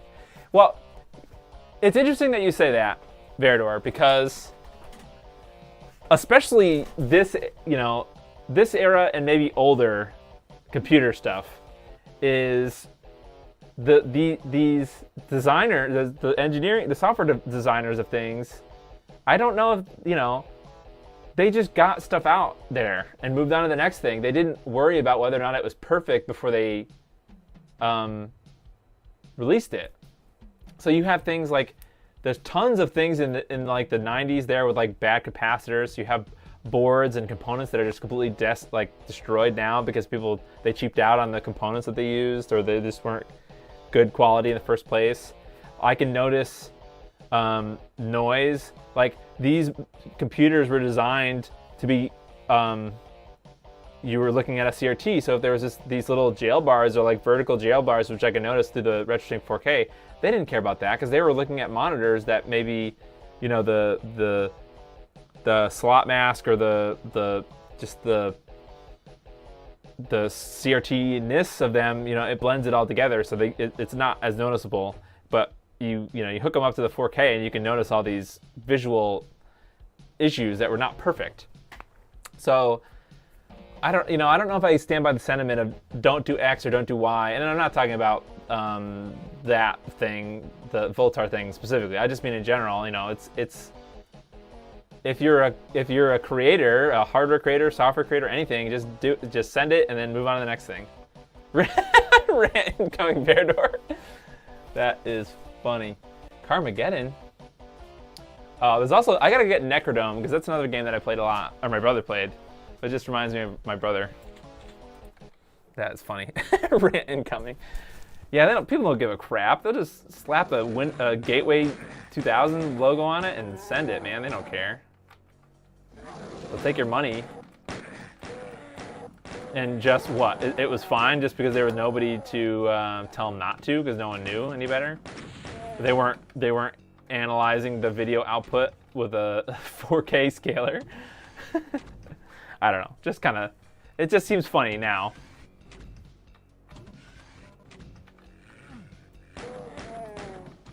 Yeah, I definitely don't like Doom on the GUS compared to the it's not the Sound Blaster, it's specifically, or FM, it's specifically the whatever the sound font, the Soundscape is using. Or whatever the Opus. I guess this Opus and the Soundscape are similar, but the Opus is a lot cheaper. Made from cheaper components, so it probably doesn't sound as good.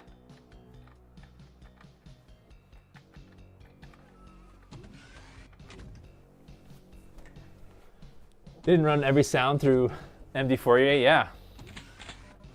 Where were the people that were working on the Mega Drive 1?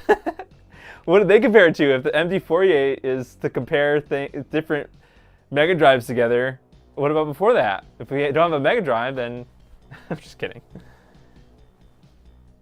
The PC cases, my dad worked for NCR for 40 plus years.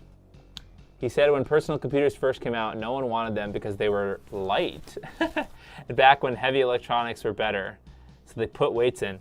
You know, that makes sense because this case is like steel, like solid steel, the metal part. Well, obviously the metal part, but like the chassis part, not the front.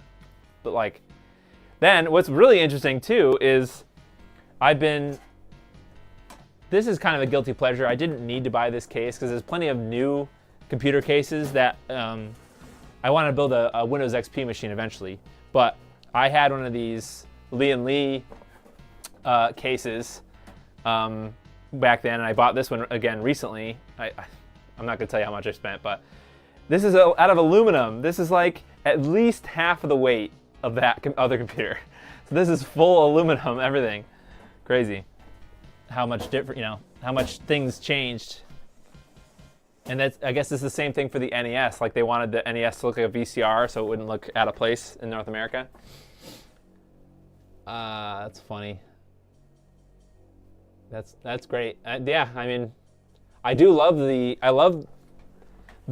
486 kind of era. Like I love the IBM. I wish it wasn't so. I have an IBM AT. I wish it wasn't so damn heavy, but I love the look of it. It looks really nice and clean. I love this computer so much. I'm so happy that I was able to get a. Oh God! I ran over my stupid headphone cable.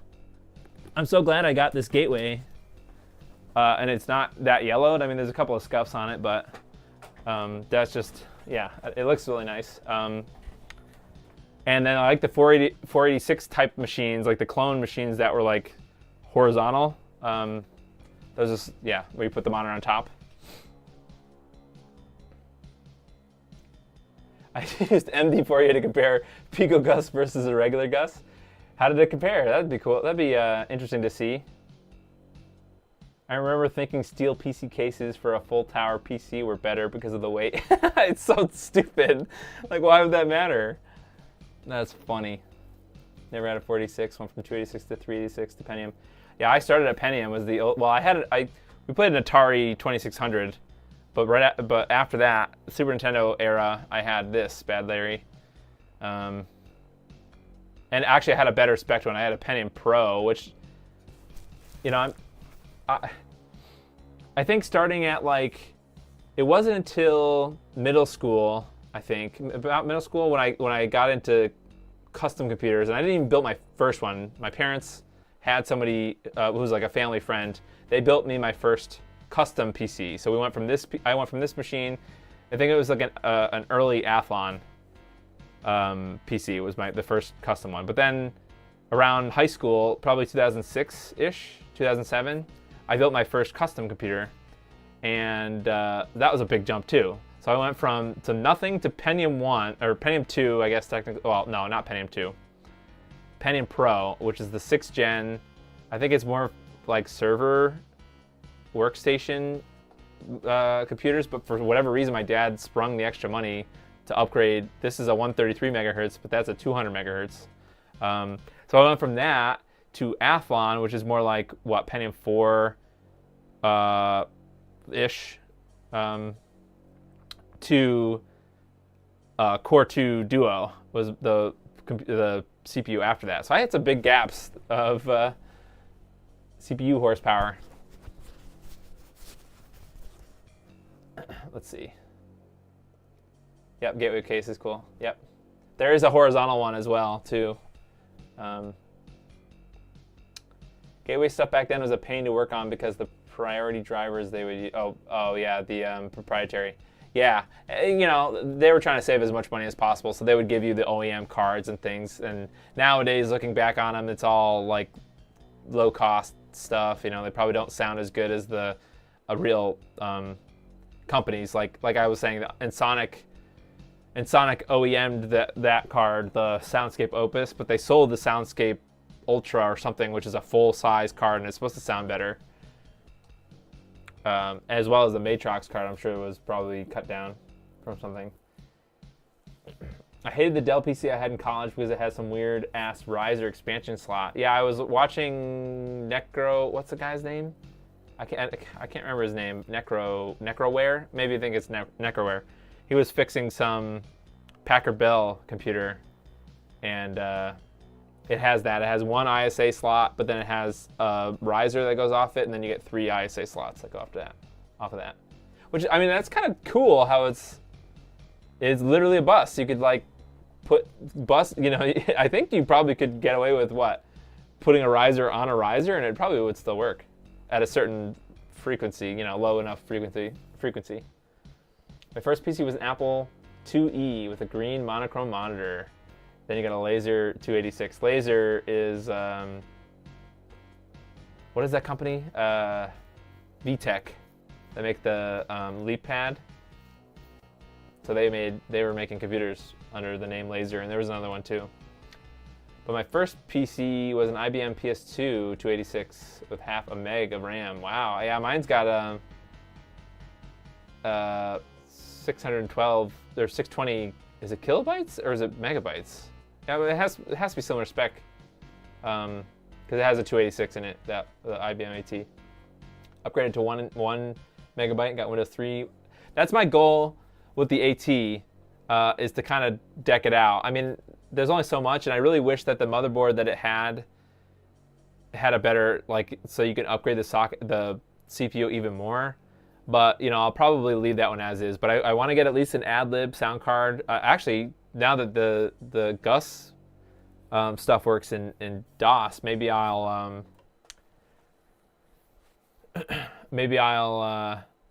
flash the AdLib firmware and try it on the IBM, because that'd be cool.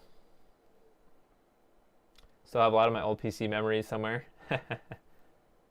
Even though you got rid of the PCs. Yeah, I mean, for whatever reason, I kept all the processors from every computer we recycled. So I have the Pentium Pro 200 megahertz processor. But Pentium Pro was socket 8. And so Pentium 5, or socket 5 is what this machine has. So that's the Pentium 133 and lower. So like the 60 megahertz or whatever. That goes up to this. I think it maxes out at 133. And then socket 7, and then like super socket 7, you could have all these higher processors, but it's not compatible with the Pentium Pro. I don't know why they have these stupid naming conventions. And then people number them. So that's why this machine is technically called a P5 133, even though it's the first Pentium. But it was the 5th generation, so it wasn't an 8086, it wasn't or I guess they call them 186. It wasn't a 286, it wasn't a 386, it wasn't a 486. Some people call Pentium 1 586, which makes sense, I suppose. And then Pentium Pro, and I don't know if there's any other things besides Pentium Pro on that type. That was P6. So it's interesting to go back and figure out the nomenclature, because I wasn't really a part of it until recently. Like one of the major things that got me back into it, I've always watched LG, well, not always. I've been watching LGR for a few years now, and the 486 build, man, I mean, there's nothing better than binge watching that. And he even has a re-upload of like all of the parts of the 486 machine back to back, and that is so fun. And then I watch Phil's Computer Lab now, and then Necroware has a lot of good content. So there's all this stuff that I've never really knew about, and I was always curious. I mean, I played SimCity 2000. I played SimCity 2000 the entire time I ever had this computer. I played it without sound on it because I didn't know how to configure the sound. So I played that game for at least a few years without sound because I was young, and I can only play DOS. I played DOS games only when I could memorize the commands. Like, I didn't understand what I was doing, but I played this game Full Throttle, which is a DOS game. I don't think there was a Windows. It didn't run on Windows. Or in Windows 98, you might have been able to click on the executable and it might have launched it. But I would have to remember, okay, we got to restart in DOS. Then I got to go to the right directory. You got to go to the throttle directory. You got to run throttle, and that would launch the game. And same thing with like SimTown is this other game. But other adults had to tell me how to do that. And then I had to remember that or else I would be stuck and I wouldn't be able to do it. My dad wasn't into computers. It was like other computer people who put games on my computer, our computer, and then they bounced. And then I'd have to write it down or remember it. So just interesting.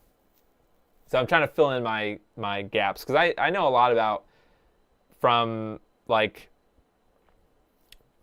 Core 2 and on. Like I was into computers myself. Like I could do it myself. I watched. Actually, my first personal build that I did for myself, I guess, the Core 2 Duo. I got that from a Tom's Hardware guide, like the specs. Like it was like, here's the best specs. So Tom's Hardware and Antec, all these sick websites. Actually, you can find all those articles now, which is great. I love that they preserve the old and the comments and everything. People talking about what, it makes it nice now. I can go back in time and be like, okay, best.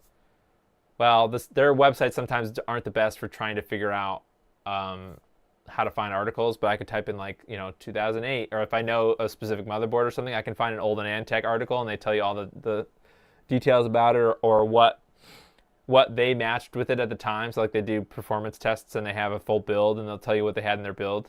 So that's how I can kind of tell, okay, what kind of graphics card should I put in this old motherboard? So it's interesting. Daewoo PC was what I had fun on. Star Wars Dark Forces 2. I had there was a Star Wars game that I played, Rebel Assault.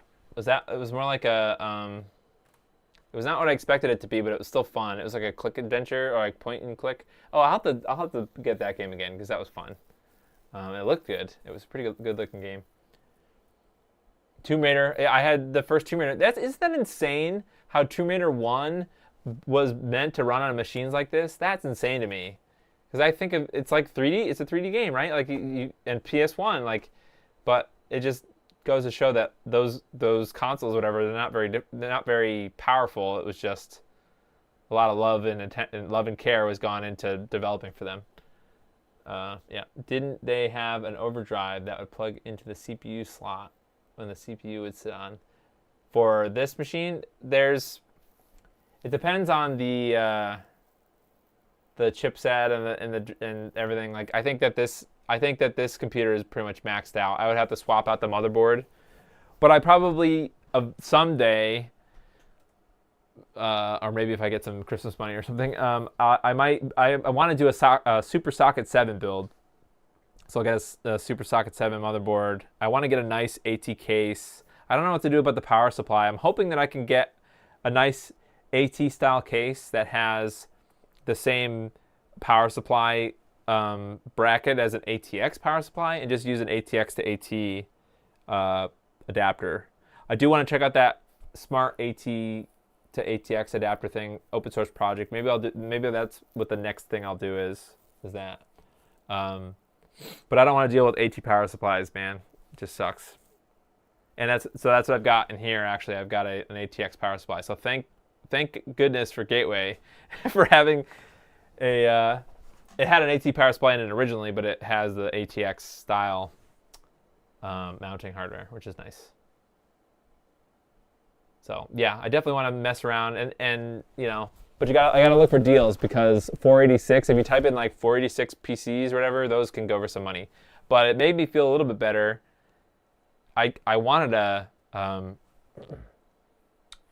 what is it? Amiga. I was looking at Amiga stuff.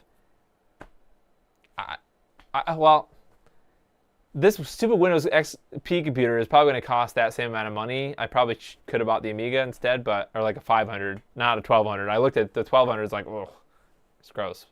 And I also looked into building an Amiga.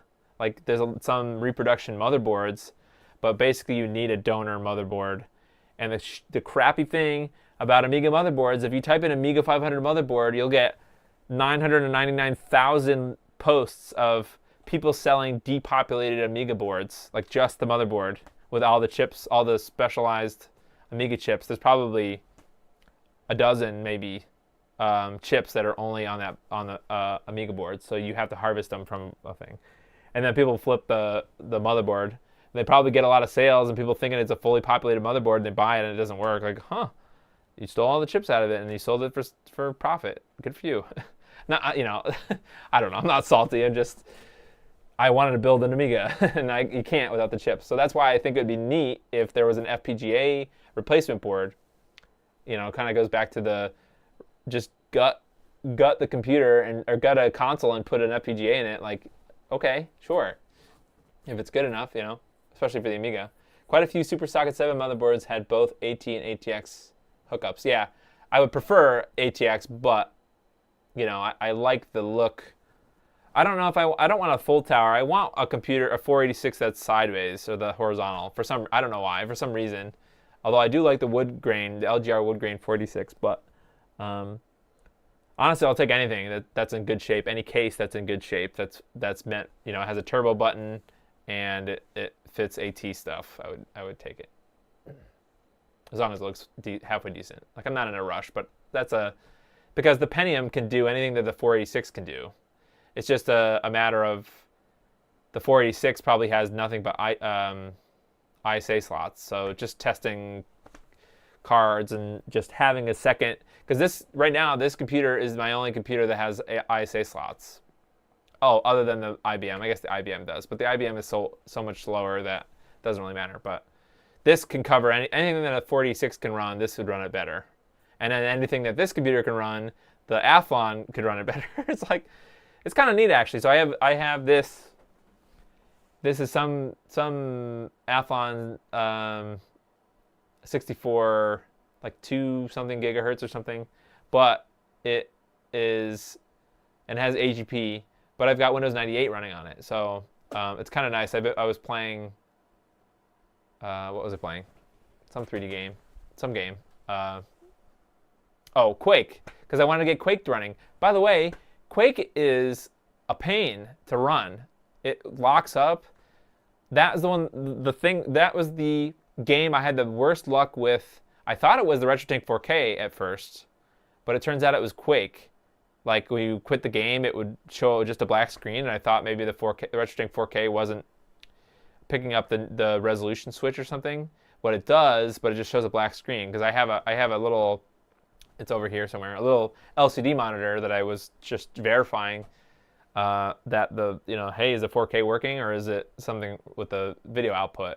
And Windquake is the one I played, not GLQuake, but Windquake, because that's the software rendered one. That's what I want. You know, I never played it originally. I only had Doom. I heard about Quake, but I never played it until recently. And I like the software rendering vibe. The aesthetic is nice versus the GL Quake, because that has a MX a GeForce 2, so that has a GeForce 2 right now, which is not amazing, but it could run GL Quake probably. But it's just the software. And then I wanted to play Thief. Thief is also another terrible game. It just doesn't like you get in this little intro. Full FMV or whatever it is, the pre-rendered cutscene, and then it crashes. Like, you can't even start the game. Like, cool. And you know, I might have found some discs online. So you never know if it's really an authentic disc or not. So then it's hard to know if it's going to be, you know, is it worth buying a used copy of this game on eBay? Because I really want to play Thief, the original one, the first one. I never played it. I've heard it's good. I heard Thief 2 is good, so I want to play Thief 1. 46 full tower ATX cases can also be used as boat anchors. Yeah, well, they're the same weight as these freaking gateways, and I know. As long as it's not as tall, I don't really care. That's the only problem with this tower is when they say full tower, they mean full tower. It's at least 6 or 8 inches taller than a normal ATX case. Thief is notoriously picky about hardware. Yeah, I'm finding that out. Actually, I've never run it in this machine. I should try it. I don't know if it's going to... Well, I don't know what the specs are. But that game came out in 98, 97. So in theory, it could run on this. I'll have to look up the actual specs. But I still have my Quake CD. If I put it in the CD player, it has 9 Inch Nails music. Yeah, so I did find... I'm not going to say the P word, but I found a copy. I found a copy of Quake 1, but it was bin Q copy, and when I burned it, it actually, I had the little wire, the hookup, the wire from the CD-ROM to the sound card, and it was working fine. Actually, that's something that, would it be possible to add CD audio to the PicoGUS? Was that even a thing that Gravis Ultrasound did? But yeah, it did have the music, which is nice. Well, I won't say that I love the soundtrack. I wish they actually had music and not the ambience, but it's nice that it is actually working. Heretic, yep, that's a Bungie Hexen. Yeah, if you guys have any game recommendations, you can always tweet me.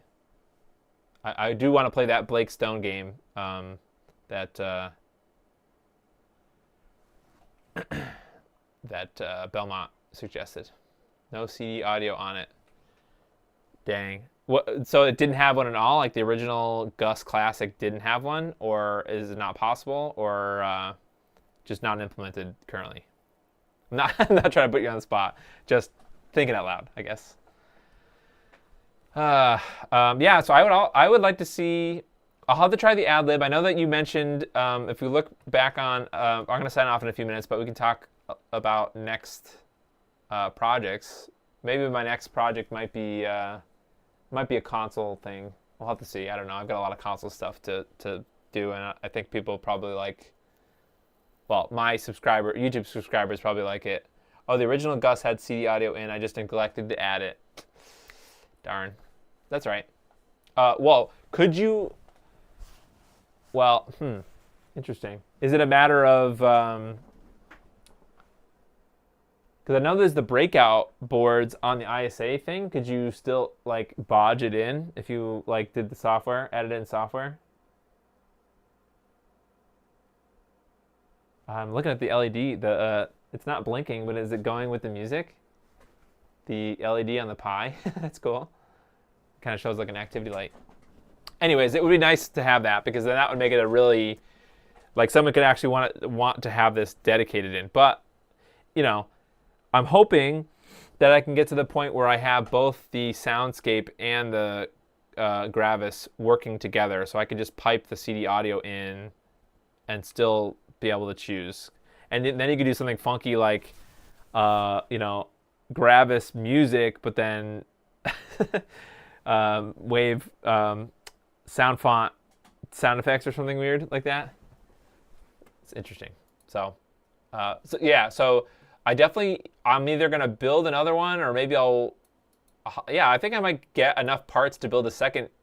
I'll have to say, Ian, that I like the project is so nice. Like, normally when I do these projects, well, I can't say that PicoGUS is gonna keep this computer on this desk forever, but when I build open source projects, usually it's for video or whatever, and then it kind of just, I put it in the shelf, like it just kind of hangs out.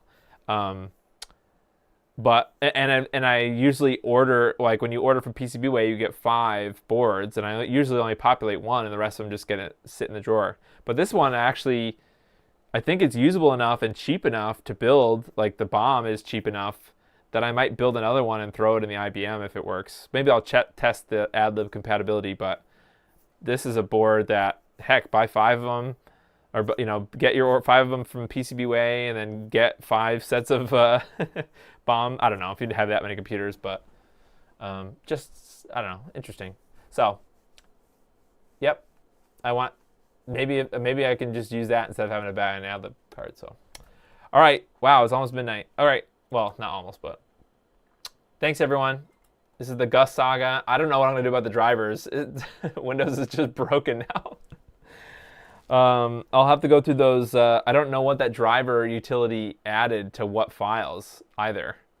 Did it add them to autoexec.bat? Did it add them to... So now I just there's 1,000 files that are missing. So I don't know. I wish I had backed up my Windows folder before I installed that driver. I have that other driver. I guess I could try but that's not going to be good. Installing a driver over another driver, I don't know. Yeah, if you have any other projects that you come out with, let me know. Or if you have some, you can always ping me. What I guess I would like to see for the 2.0. I know it's kind of late for you already used that version to make cards and sell them, but I would like to see a 2.1 or some kind of revision for hand soldering, because I think it's possible. There's enough space on that on the PCB to space out the components enough to put 0608 or whatever the biggest, well, the slightly bigger SMD components. If all of the SMD components were at least that size or higher, and that way I think a lot more people would be tempted to test it out or to build that.